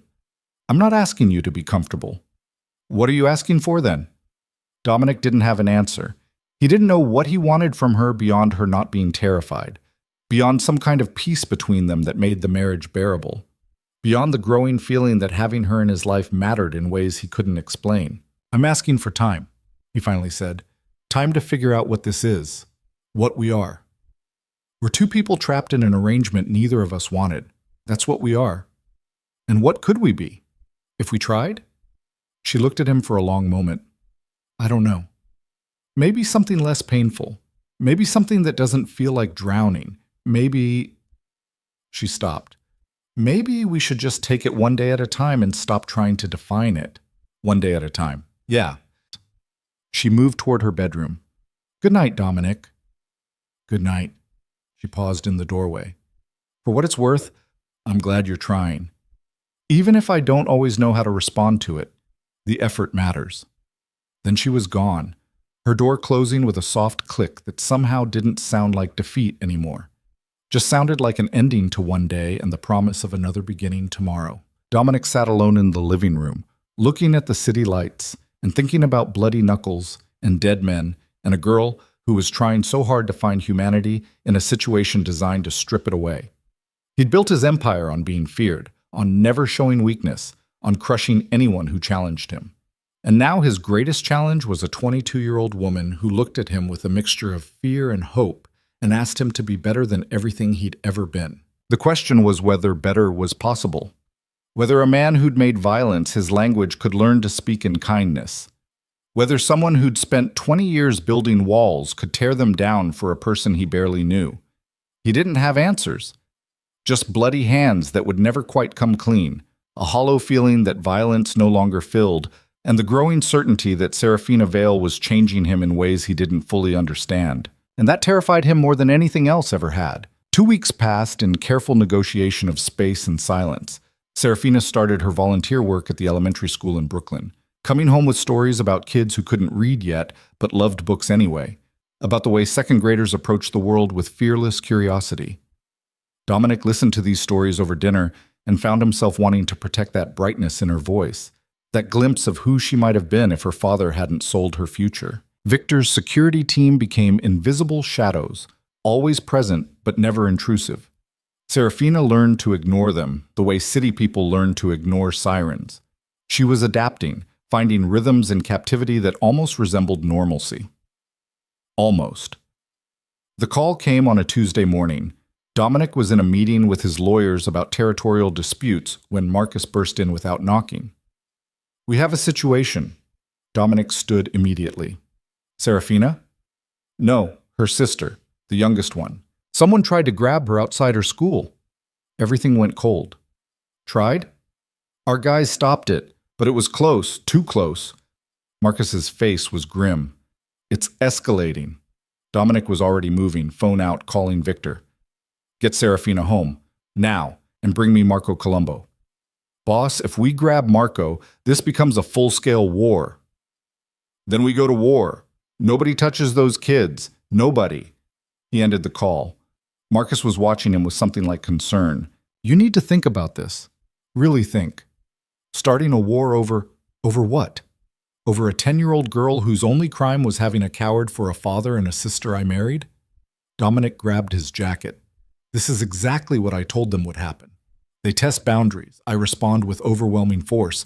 That's how this works. That's how the old you worked. But you've got Serafina to think about now. You go to war, she becomes a target. Everyone knows that. She's already a target.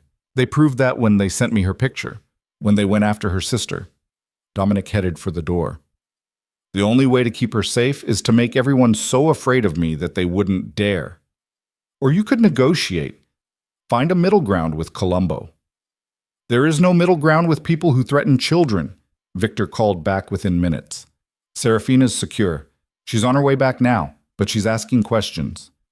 Tell her I'll explain when I get there. Boss, she's not going to take this well. She's already freaking out about her sister. Then keep her calm until I arrive. Dominic climbed into his car, the driver already pulling into traffic. And find Marco. I don't care what it takes.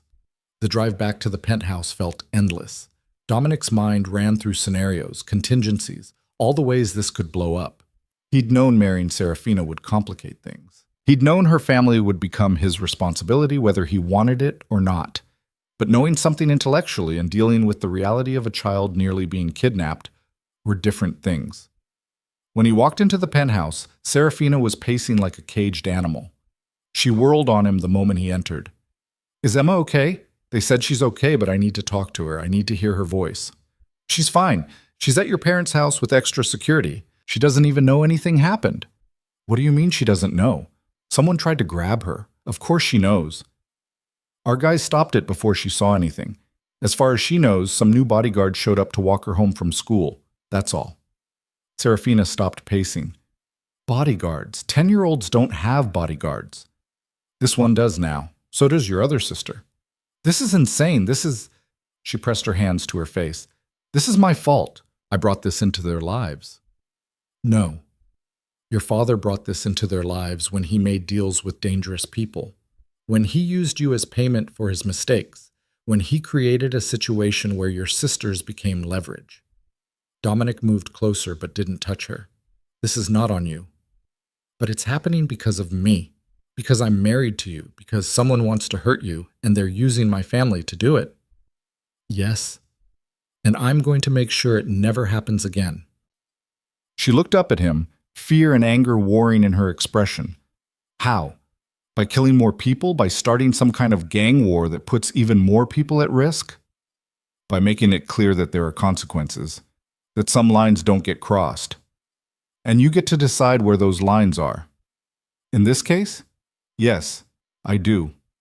Serafina walked to the window, wrapped her arms around herself. I want to see Emma and Sophie. I need to see them. Not yet. Not until we know it's safe. When will that be? When I've dealt with Marco Colombo. Dealt with. She turned to face him. You mean killed? Just say it. You're going to kill him. If that's what it takes. And if killing him makes things worse, if his people retaliate, if more children become targets, they won't. Not after I'm done. You can't possibly know that. I know how power works in this world. I know that strength is the only language people like Marco understand. I show weakness now, show that I can be pressured through your family, and it becomes open season. Every enemy I have will think they can hurt me by hurting the people you love. Serafina was quiet for a long moment. I hate that you're right. I know. I hate that violence is the answer, that we can't just talk this out like reasonable people. Marco stopped being reasonable when he sent someone after a child. So did you. The moment you killed that first person. The moment you decided power was more important than humanity. She held up a hand when he started to respond. I'm not saying you're wrong about Marco. I'm saying you're both operating in a world where children are acceptable casualties, where fear is currency and violence is the only negotiation that matters, and I'm trapped in the middle of it. Then what do you want me to do? Let it go? Wait for them to actually succeed in taking Emma next time? No, I want you to. She stopped, frustrated. I don't know what I want. I want my sister safe. I want to not be terrified every second of every day. I want to live in a world where 10-year-olds don't need armed guards, but that's not the world we live in, is it? No. So do what you're going to do. Protect them. Protect me. Use whatever violence you think is necessary. Her voice went hollow. Just don't expect me to pretend it doesn't make me sick. Dominic's phone rang. Victor. We have Marco. He's asking to talk. I'll be there in 20 minutes. He says he wants to meet face to face. Neutral ground. Just you and him. That's a trap. Probably. But he's offering information. Says there's something you need to know before you start a war. Dominic considered. Set it up. But I want eyes everywhere. He makes one wrong move, we end it. He hung up. Serafina was watching him. You're going to meet with him. Yes. Is that smart? Probably not. But I need to hear what he has to say. You mean you need to look him in the eye when you decide whether to kill him? She knew him too well already. Yes. Then I'm coming with you. Absolutely not. Why? Because it's dangerous. Everything about this life is dangerous. At least if I'm there, I can see it firsthand instead of sitting here imagining worse. Serafina, I'm not asking permission. I'm telling you I'm coming. You want me to understand your world? Let me see it. All of it. Not just the parts you think I can handle. Dominic wanted to argue, to lock her in the penthouse where it was safe. But the look in her eyes told him she'd find a way to follow anyway. And maybe she was right. Maybe she needed to see the ugliness up close to understand why he did what he did. Fine, but you stay in the car with Victor. You don't get out. You don't interfere. You just watch. Agreed. The meeting was set for a warehouse in Queens, industrial and isolated. Dominic arrived with Victor and 2 other security guys, plus Serafina in the back of the SUV. Marco was already there, leaning against a black sedan with 3 of his own men standing nearby. Stay here, Dominic told Serafina. No matter what happens. I will. He stepped out of the vehicle. Marco watched him approach, his expression unreadable. Virelli, thanks for coming. You've got 5 minutes to tell me why I shouldn't end this right now. Because I'm not the one who sent people after your wife's sister. That stopped Dominic cold. You're lying. Am I? Think about it. What do I gain from escalating with you? You took the shipping routes, yeah. I'm pissed about it, but I'm not stupid enough to start a war over territory I was barely profiting from anyway. Then who took the picture? Who sent Danny to watch Serafina? Danny worked for me, but he was also working for someone else. Someone who wanted you to think I was behind this. Someone who wanted us to destroy each other so they could move in on both our operations. Dominic felt pieces shifting. Who? Your new father-in-law. The words hit like a physical blow. Aldo. He's been playing both sides. Made a deal with me months ago.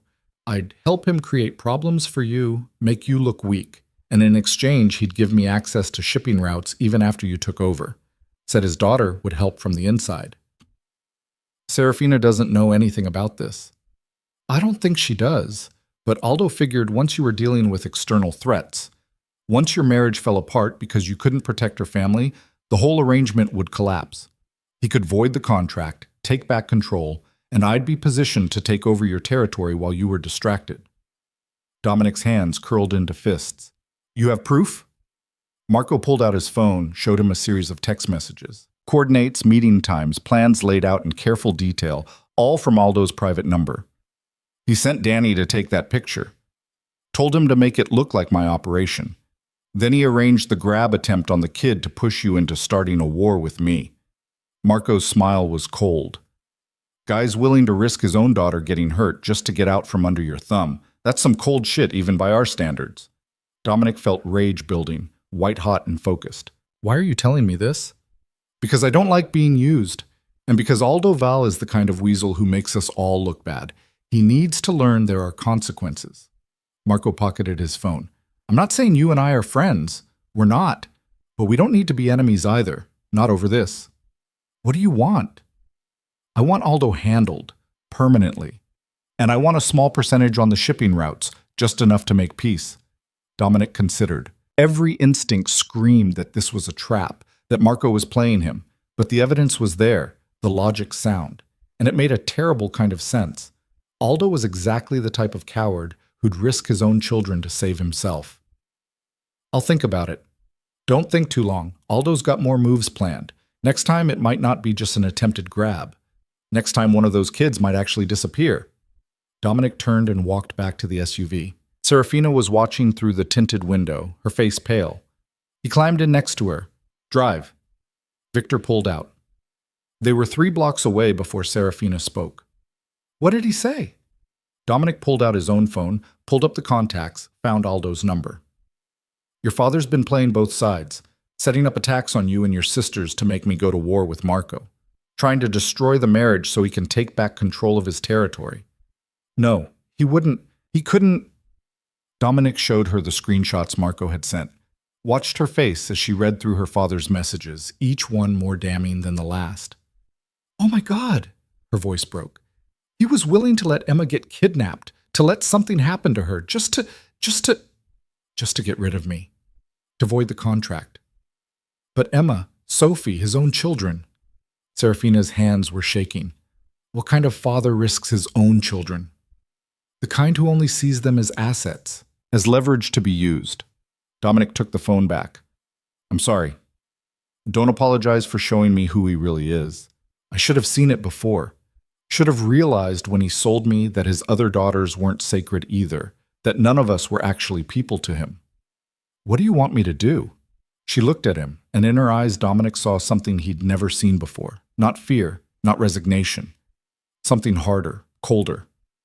I want you to protect my sisters. Really protect them. Not from external threats.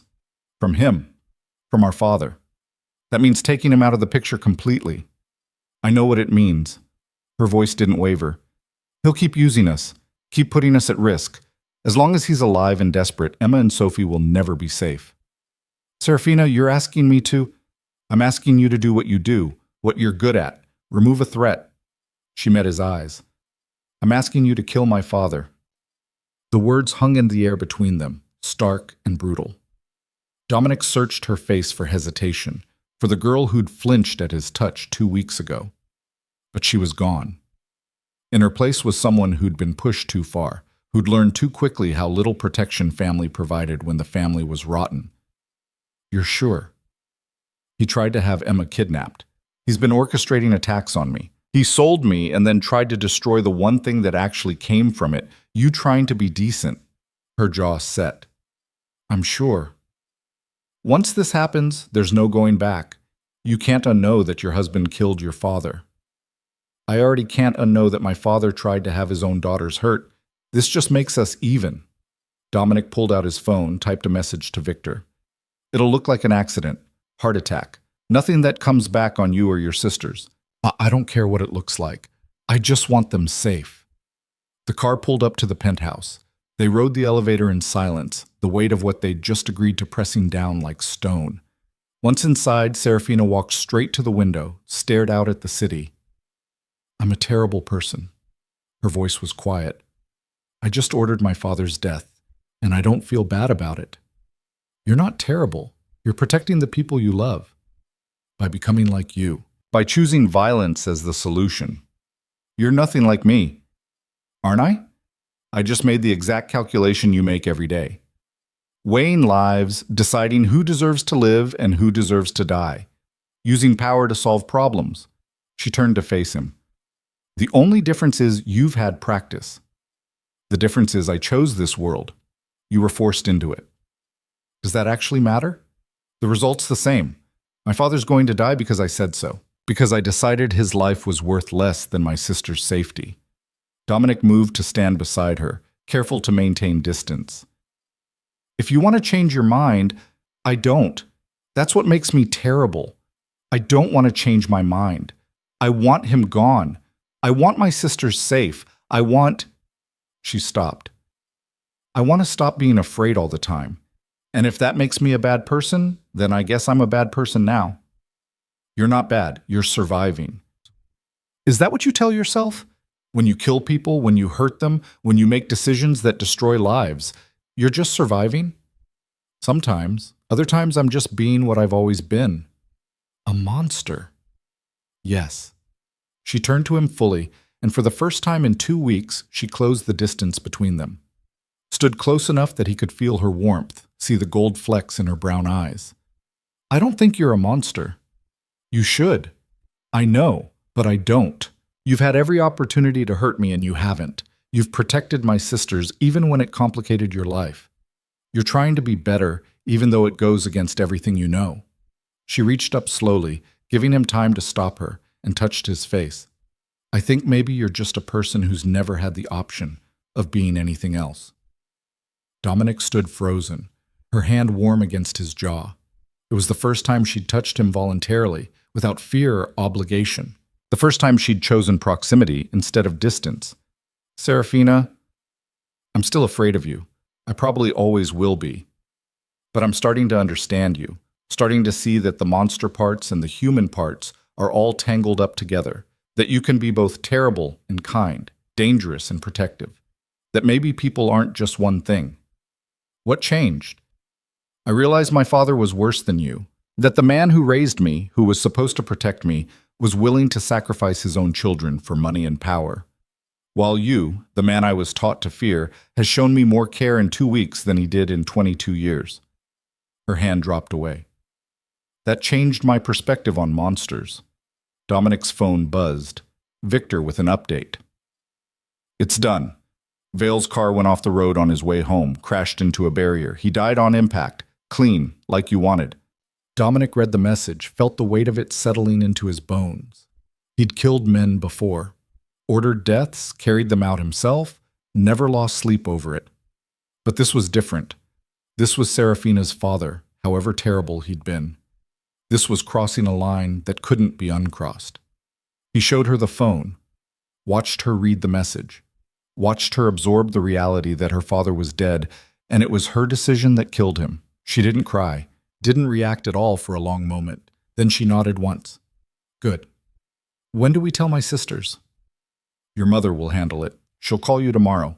It'll look like an accident. No one will know it was anything else. What about the funeral? You'll attend, play the grieving daughter. We'll maintain appearances. Appearances? She laughed without humor. My whole life has been about appearances. Appearing dutiful, appearing grateful, appearing like everything was fine when it was falling apart. I'm tired of appearances. What do you want instead? Truth, even if it's ugly, even if it hurts. She moved to the couch, sat down heavily. My father was a terrible person who used his own children as bargaining chips. He died because he threatened the wrong people and thought he could manipulate everyone around him. That's the truth, and I'm not going to pretend to mourn him. Dominic sat across from her, uncertain territory for both of them. Your sisters will mourn him. They're young. They don't know what he really was. Let them have their grief. Let them remember him as the father they thought they had. Serafina looked at him. But between us, let's be honest. He was a monster too. Just a different kind than you. What kind am I?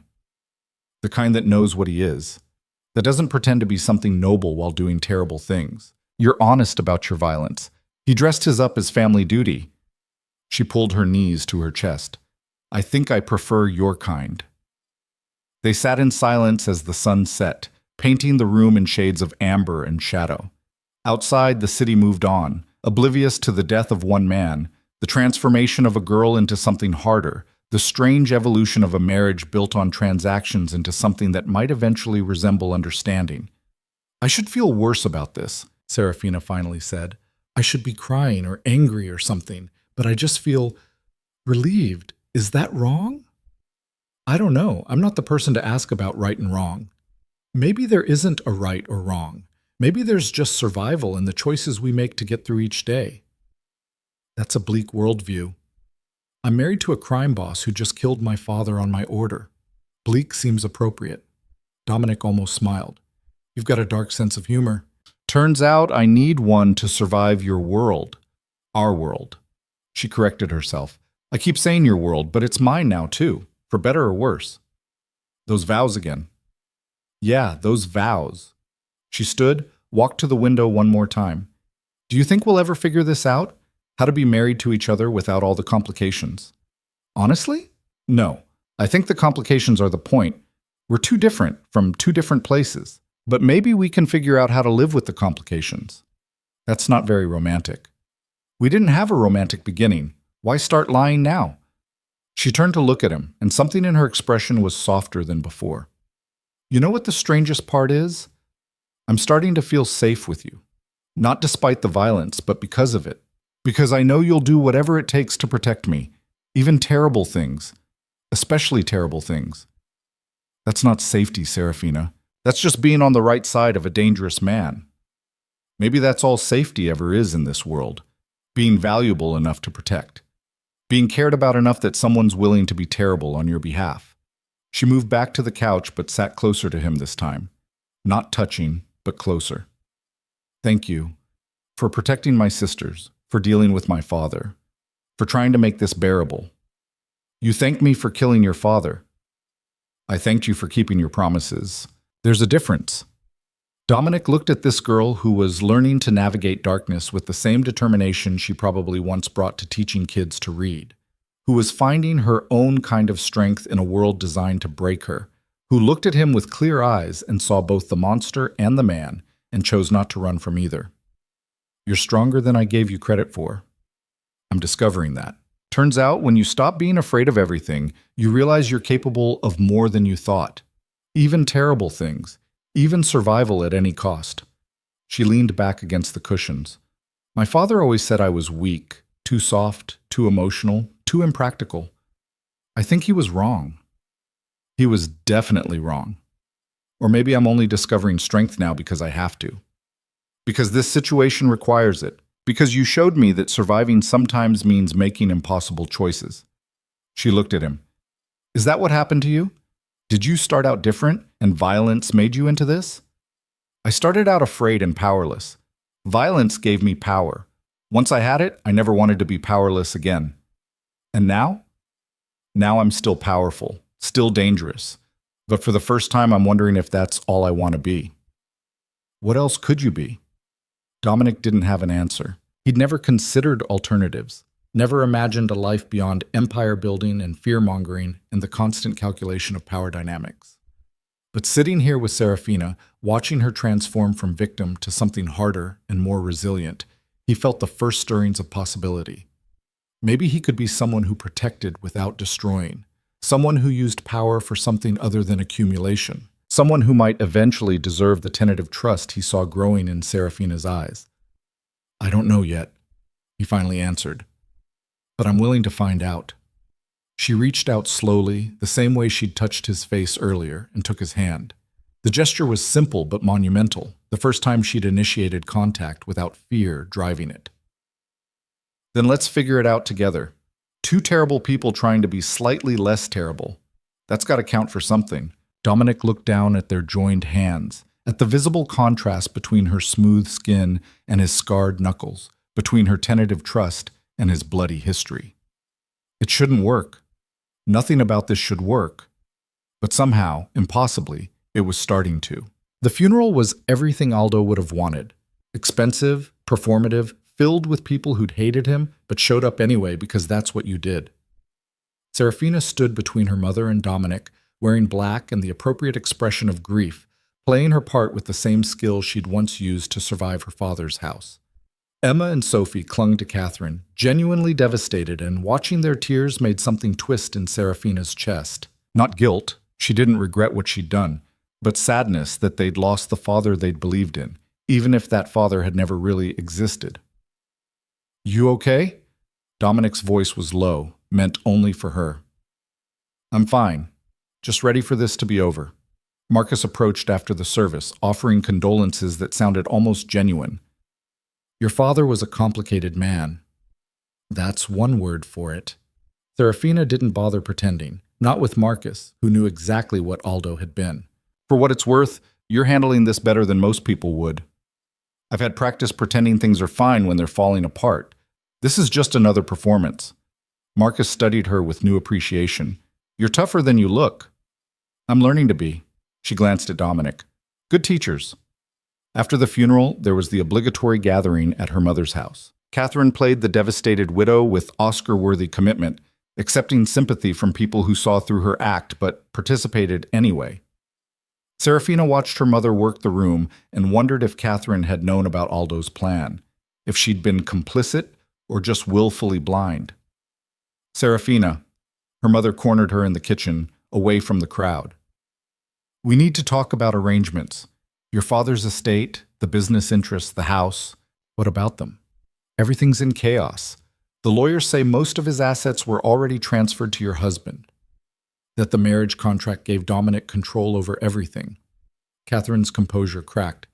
We have nothing. The house is mortgaged. The accounts are empty. He left us with nothing but debt. Serafina felt no sympathy. He made his choices. You could help us. Talk to Dominic. Surely he'd be willing to... To what? Give you money? After what Dad tried to do? Catherine's face went pale. What are you talking about? You really don't know? Serafina laughed bitterly. Dad was working with Marco Colombo, setting up attacks on me, on Emma, trying to start a war that would destroy my marriage so he could take back his territory and profit from it. He was willing to risk his own children to get out from under Dominic's control. That's not... He wouldn't... He would. He did. Dominic has proof. Serafina moved closer. So no, I'm not going to ask my husband for mercy for a family that sold me and then tried to destroy the one thing that came from it. You're on your own, Mom, just like you left me on my own when you prepared me to be used instead of protecting me. I was trying to prepare you for reality, for what marriage would require. You were trying to make me compliant, trying to turn me into property that wouldn't fight back. Serafina's voice went cold. Well, I learned, just not the lessons you intended. I learned that family doesn't mean protection, that duty is just another word for sacrifice, that the only person who'll actually protect me is the man you told me to fear. Catherine reached for her daughter's hand. Serafina pulled away. Don't. You made your choice when you sided with Dad, when you taught me to endure instead of teaching me to fight. Now live with it. She walked away, back to where Dominic stood talking with Victor. He looked at her questioningly. We're leaving, now. He didn't argue, just made their excuses and guided her to the car. Once inside, Serafina let out a breath she'd been holding for hours. That bad?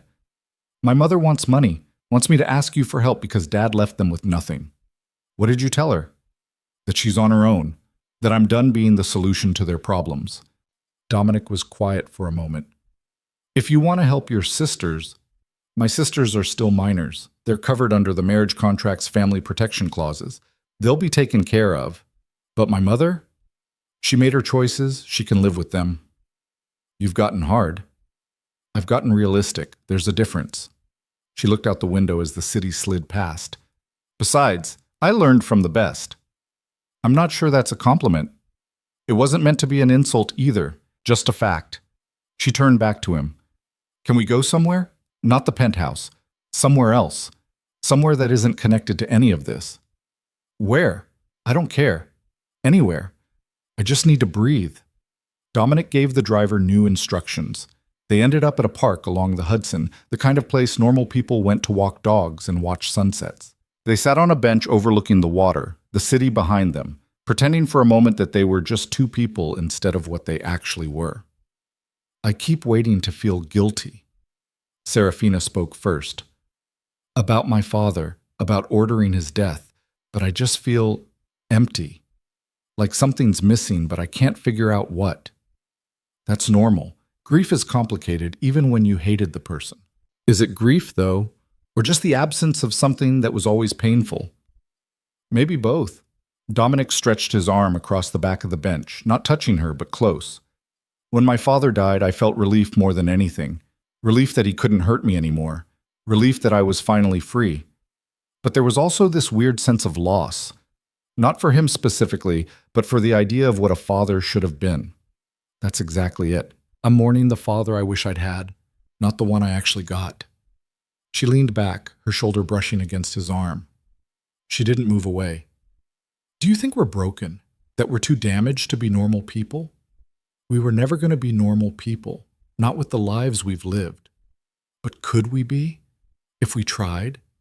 If we just Walked away from all of it? You want to walk away? Serafina considered. Sometimes. Sometimes I imagine what it would be like to just disappear. Change our names, move somewhere no one knows us, start over completely. No violence, no threats, no constant calculations about power and safety. That's a fantasy. I know, but it's a nice one. She turned to look at him. Would you? If you could? If there was a way to just stop being this person and be someone else? Dominic thought about it honestly. I don't know. This is all I've been for so long. I don't know who I'd be without it. But lately, with you, I've started wondering if there could be more. If power and fear are really all I want out of life. What else is there? I don't know yet. Maybe that's something we figure out together. They sat in silence, watching boats move up the river, the sun sinking lower. A couple walked past with a dog, laughing about something. Normal people living normal lives, completely unaware of the danger sitting on a park bench watching them. I start classes next week. No, Serafina said eventually. Finished my application to NYU. They accepted me into their education program. That's good. That's what you wanted. It's weird, having things I want, having a future that isn't just about surviving. She pulled her knees up, rested her chin on them. A month ago, my only goal was getting through each day without falling apart. Now I'm making plans, thinking about what comes next. It feels strange. Strange good or strange bad? Strange hopeful, which scares me because hope feels dangerous. Like if I let myself want things, they'll just get taken away. Not everything gets taken away. In our world, most things do. People, safety, innocence. This life takes everything eventually. Dominic couldn't argue with that. He'd seen too much, lost too much, to pretend otherwise. So what do we do? Just accept that everything's temporary and not try for anything better? I don't know. Maybe we try anyway. Maybe we build something knowing it could fall apart. Maybe that's all anyone can do. She looked at him. Are we building something? Or are we just surviving proximity? What do you think we're doing? I think we're learning each other. Learning how to exist in the same space without destroying each other. Whether that's building something or just making the best of a bad situation, I honestly can't tell yet. Fair enough. But I don't hate you anymore. I thought I would. Thought I'd spend my whole life resenting you for being part of this situation. But you're not the villain I expected. What am I then? Complicated. Dangerous but not cruel. Violent but not sadistic. Capable of terrible things but also capable of... She trailed off. Of what? Of caring. Even when you don't want to. Even when it complicates things. You care about my sisters. About me. You try to pretend it's just strategy, just protecting your interests, but it's more than that. Dominic wanted to deny it, to maintain the distance that had kept him safe for 20 years. But lying felt pointless. Serafina saw through him too clearly now. Yeah, it's more than that. Since when? I don't know. Somewhere between watching you fall apart on our wedding night and watching you order your father's death, somewhere in there you stopped being a transaction and started being a person I actually gave a damn about. That's not very romantic either. We established we're not romantic people. No, we're really not. She smiled, and it reached her eyes for the first time. But maybe we're something else. Something that works for us even if it wouldn't work for anyone else. They stayed in the park until the sun set completely, until the city lights took over and the temperature dropped. When they finally returned to the penthouse, something felt different, lighter somehow, like they'd left some weight behind on that bench overlooking the Hudson. The next weeks developed their own rhythm. Serafina started classes, filling the apartment with textbooks and the energy of someone rediscovering what they loved. She'd come home with stories about teaching methods and childhood development, about the kids she tutored who were starting to read chapter books. Dominic listened and found himself genuinely interested, not because it connected to business, but because watching her passionate about something mattered. He started coming home earlier, started having dinner with her not out of obligation, but because the alternative, working late in an empty office, felt less appealing. Started asking about her day and meaning it. Started sharing details about his own work, the parts that wouldn't terrify her, testing the boundaries of what honesty looked like between them. One night, about 6 weeks after Aldo's funeral, Serafina emerged from her bedroom wearing pajamas and hesitated in the hallway. Can I ask you something weird? Always. Would it be okay if I sat with you while you work? I don't want to interrupt, She shrugged. My room feels too quiet tonight. Yeah, of course. She curled up on the couch in his office with a textbook while he reviewed contracts. They existed in companionable silence, the kind that felt comfortable instead of tense. After an hour, Dominic looked up to find her asleep, the book open on her chest, her face peaceful in a way it never was when she was awake. He should wake her, send her to her own bed. Instead, he found a blanket and covered her, then went back to work. Something about her presence, even sleeping, made the space feel less like an office and more like home. She was still there in the morning when he woke up on the couch across from her, having fallen asleep at some point without meaning to. She stirred when he moved, blinked at him in confusion. Morning. Morning. She sat up, the blanket falling. Did you sleep here too? Apparently. Why didn't you go to your room? Didn't want to leave you alone in here. Something shifted in her expression. That's the nicest thing anyone's ever done for me. Not leaving me alone. That's a really low bar. Welcome to my childhood. But she was smiling. Thank you anyway. The distance between them started closing in increments. Serafina sitting closer during dinner, Dominic's hand on her back when they walked into a restaurant. Small touches that would have terrified her a month ago becoming normal. Her laughter at his dry humor. His interest in her stories. The careful architecture of two people learning to occupy the same space. But the world they lived in didn't allow for slow evolution. It demanded decisions. The call came on a Tuesday. Victor, his voice tight with controlled fury. We've got a problem. Someone hit one of our warehouses in Red Hook, took out 2 of our guys, made off with $500,000 in product. Dominic was out of the apartment in minutes, Serafina watching from the doorway with worried eyes. Be careful. Always am. No, you're not. You're reckless and violent and you think you're invincible. She moved closer. But you're not. So be careful anyway. He wanted to dismiss her concern, to maintain the walls that kept him safe, but something in her eyes stopped him. I will. The warehouse was a crime scene. 2 bodies covered with tarps, security footage wiped, the whole operation clean and professional. Too professional for random thieves. Who did this? Dominic asked Victor. Don't know yet, but it was coordinated. They knew our security patterns, our shift changes, exactly where the product was stored. Inside job. Has to be. Question is who and why. Marcus arrived 15 minutes later, looked at the scene, and swore. This is bad. Really bad. We lose this much product, word gets out, everyone's going to think we're vulnerable. Then we find who did this and make an example. Agreed. But until we do, we need to lock everything down. Double security, rotate shifts, trust no one. Dominic spent the next 3 days hunting. Every contact, every source, every whisper on the street. The answer, when it came, was worse than expected. It was Tommy Ricci. Victor dropped the file on Dominic's desk. Your guy. Been with you for 8 years. Tommy? The betrayal hit harder than it should have. Tommy had been loyal, reliable, one of the few people Dominic actually trusted. You're sure? Surveillance caught him meeting with buyers. He set the whole thing up, took the product, sold it independently, pocketed the cash. Why? Says he needed money. His kids got medical bills, something expensive.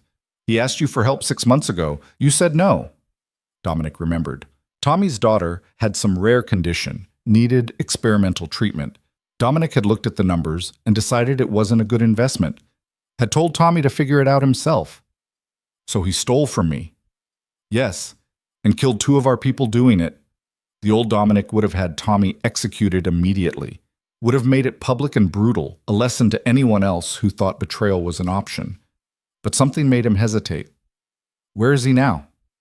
We've got him, waiting for your call on what to do with him.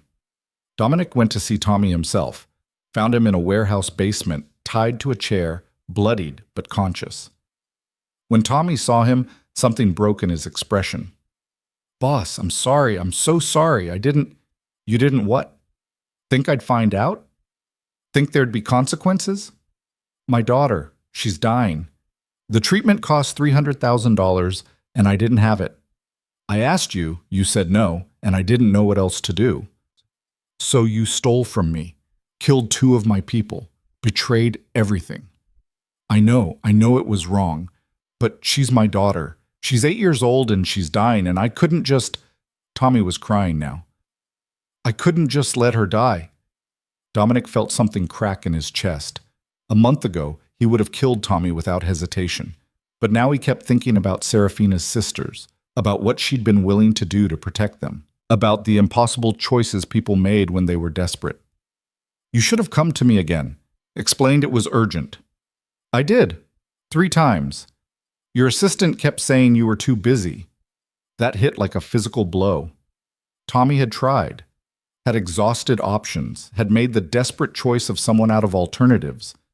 The people you killed, they had families too. I know, Tommy's voice broke. That's going to haunt me forever. But my daughter was dying and I couldn't think about anything else. Dominic pulled out his phone, made a call. How much for the treatment Tommy Ricci's daughter needs? $300,000? Wire it, today. To the hospital directly. Tommy stared at him. What? Your daughter gets her treatment. You get to live. But you're done working for me. You leave the city, you start over somewhere else, and you never come back. You try to contact anyone in my organization, you breathe wrong in my direction, and I finish what I started here. Understood? Why would you? Because I'm trying to be someone different than who I was. Because my wife taught me that maybe mercy isn't always weakness. Because you're a father who made terrible choices trying to save his daughter. And I can't punish that without becoming exactly the monster everyone thinks I am. Dominic turned to Victor. Cut him loose. Get him and his family out of the city by tonight. Boss, do it. Victor did, though his expression suggested he thought Dominic had lost his mind. Maybe he had. Maybe mercy was madness in their world. But Dominic was tired of being the person who only knew how to destroy. When he got home that night, Serafina was waiting up. She took one look at his face and knew something had happened. Tell me. He did. Told her about Tommy, about the betrayal, about the choice he'd made.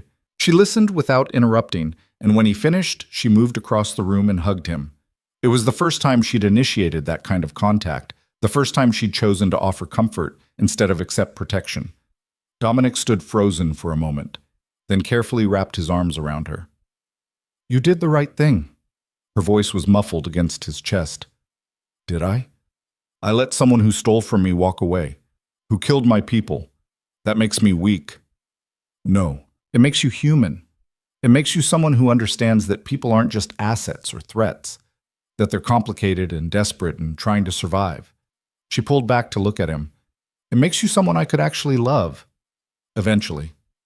The word hung between them, huge and terrifying. Love. They'd never used it before, hadn't even approached the concept. But there it was, tentative and honest. Eventually? His voice was rough. I'm not there yet. I'm still learning you, still figuring out if I can trust this. But I could be. Someday. If we keep going like this. If you keep being this person instead of the one everyone expects. What if I can't? What if the old me comes back? Then I'll deal with it. But I don't think he will. I think you're changing. Maybe not completely, maybe not perfectly, but enough. Enough that I can see a future here that isn't just survival. Dominic pulled her closer, felt her relax into him. I don't know how to do this, how to be with someone, how to care about someone without it being leverage. Neither do I. We'll figure it out together. Make mistakes, fix them, make new ones. That's what people do. What if I hurt you? Not physically, but just by being who I am. Then you hurt me and we deal with it. But you're already doing better than anyone else in my life ever did. You're trying. That matters more than perfection. They stood there in the middle of the living room, holding each other, 2 broken people learning how to be less broken together. It wasn't romantic. Wasn't the fairy tale ending people wrote about. But it was real and honest and built on something more solid than illusions. The contract that had started this sat in a drawer somewhere, legal language binding them together. But what they were building now had nothing to do with contracts. It was choice. Messy, complicated, imperfect choice. Over the following months, they continued building. Serafina graduated, got her teaching certificate, started working at the same elementary school where she'd volunteered. She came home exhausted and happy, covered in marker stains and glitter, telling Dominic about 6-year-olds who'd learned to read their first sentence. He listened and found himself proud of her in ways that had nothing to do with ownership. He started transitioning his business, not abandoning it. He wasn't naive enough to think he could just walk away, but shifting focus. Moving money from purely criminal enterprises into legitimate businesses, using his power to protect instead of intimidate. It was slow, frustrating work that met resistance at every turn. But Victor supported him, and Marcus helped navigate the transition, and slowly the empire started looking less like a threat and more like a force that could actually do some good. They moved Serafina's sisters into the penthouse for a while when Catherine couldn't handle them anymore. Emma and Sophie transformed the space with their energy and chaos, and Dominic found himself enjoying the noise, found himself helping with homework and learning about middle school drama and becoming something like the uncle they needed. When Catherine finally hit bottom, drunk and desperate and alone, it was Serafina who extended mercy. Not reconciliation, not forgiveness, but enough help to get treatment, enough support to survive. Because that's what mercy looked like in their world. Not forgetting, but not destroying either. The marriage contract came up for review a year after the wedding. The lawyers presented it to Dominic with suggestions for renewals and modifications. He looked at the papers and thought about everything that had happened since he'd signed them. Then he shredded them. "What are you doing?" His lawyer looked panicked. "Ending the contract, voiding the terms, all of it. But the shipping routes, the territorial agreements, are mine regardless of whether I'm married to her. I don't need a contract to keep what I built." Dominic stood. "Send dissolution papers. Make it clean." "You're divorcing her?" "I'm giving her the choice. She never had one before. Now she does." He went home that night with the dissolution papers, found Serafina grading papers at the kitchen table. She looked up when he entered. "You look serious. What's wrong?" "Nothing's wrong, but we need to talk." He set the papers down. "Our marriage contract came up for review. I dissolved it." Her face went pale. You want a divorce?" "No, I'm giving you the option. The contract that forced you into this marriage no longer exists. You can leave if you want. No obligations, no consequences. Your sisters will still be protected, you'll still be provided for, but you'll be free." Serafina stared at the papers like they might explode. "Why would you do this?" "Because you never had a choice. Your father forced you into this marriage, and even though we've made it into something better, it was never your decision. Now it can be. You can choose to stay or choose to leave, but either way, it's your choice. And if I leave, then you leave. I'm not going to stop you. I'm not going to make it difficult. You deserve the freedom to decide your own life." She picked up the papers, read through them slowly. Dominic watched her process what he was offering, saw the war happening behind her eyes. Finally, she set them down. "I'm not signing these. Serafina, I'm not signing them because I don't want a divorce. I want to stay. Not because a contract says I have to, but because I'm choosing to. Because this thing we've built matters to me. Because you matter to me." She stood, moved around the table to face him. "I love you. I don't know when it happened exactly, probably somewhere between you destroying my father and you showing mercy to Tommy Ricci. But I do. I love you, and I want to stay married to you. Not because I'm trapped, but because I'm choosing it." Dominic felt something in his chest crack open, some final wall he'd been maintaining falling away. "I love you too. I don't know how to do it right. I'll probably mess it up constantly, but I love you. More than I thought I was capable of loving anyone." She kissed him then, for the first time. Not the obligatory brush at their wedding, but a real kiss. A choice. He kissed her back, careful and reverent, like she was something precious instead of something owned. When they pulled apart, she was crying. Happy tears this time, not afraid or sad. "So we're doing this? Actually doing this? Choosing each other?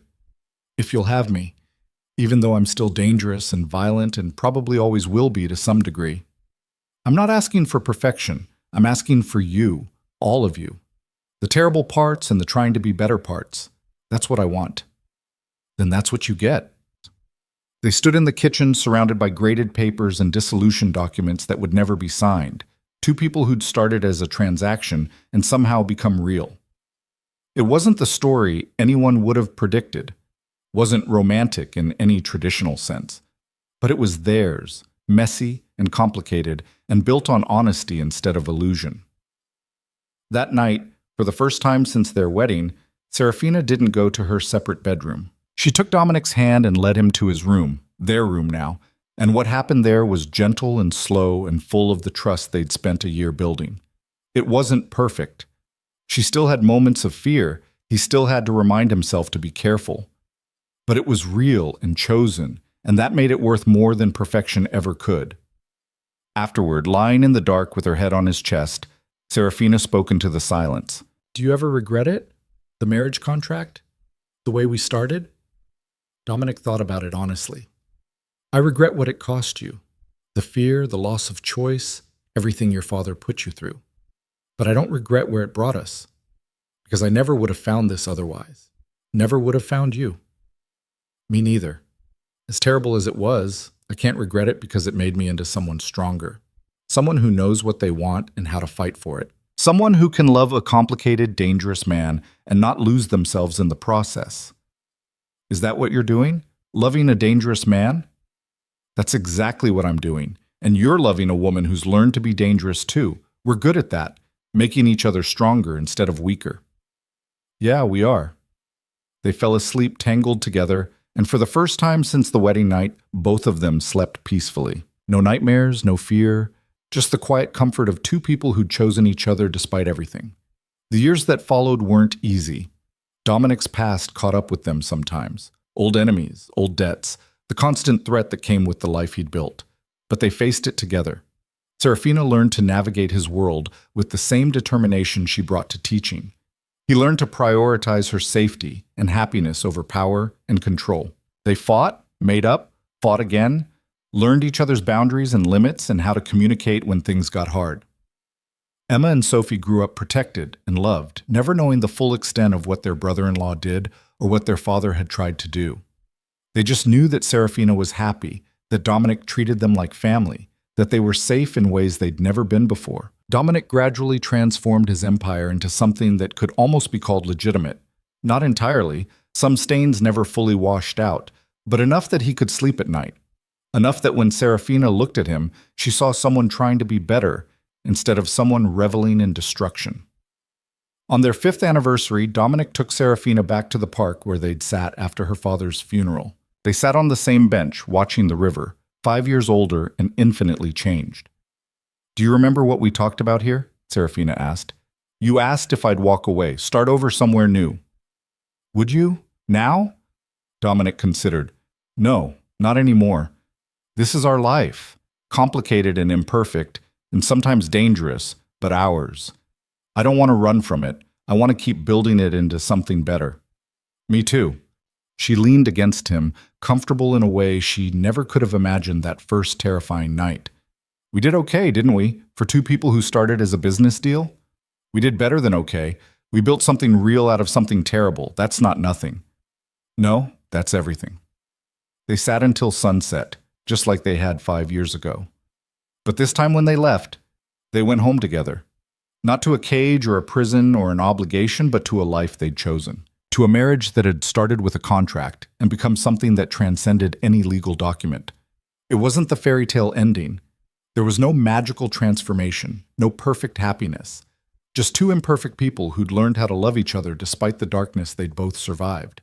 Who'd taken a transaction built on fear and sacrifice and transformed it into partnership built on choice and trust. And in a world that dealt in power and violence and broken promises, that transformation was the most radical thing they could have done. Dominic Varelli had spent his life believing that strength was all that mattered, that mercy was weakness, that caring about people made you vulnerable. Serafina Vale had spent her life believing she had no worth beyond what others needed from her, that survival meant erasure, that love meant sacrifice. They'd both been wrong. And finding each other had taught them that the strongest thing they could do was choose to be vulnerable. That mercy took more courage than violence. That real love meant seeing someone completely, all their terrible parts and all their trying, and choosing them anyway. The marriage contract that had started everything sat destroyed in a file somewhere, its power dissolved. But the marriage itself remained, stronger for being chosen than it ever could have been when it was forced. And that choice, renewed every day in small ways and big ones, was worth more than any contract ever could be.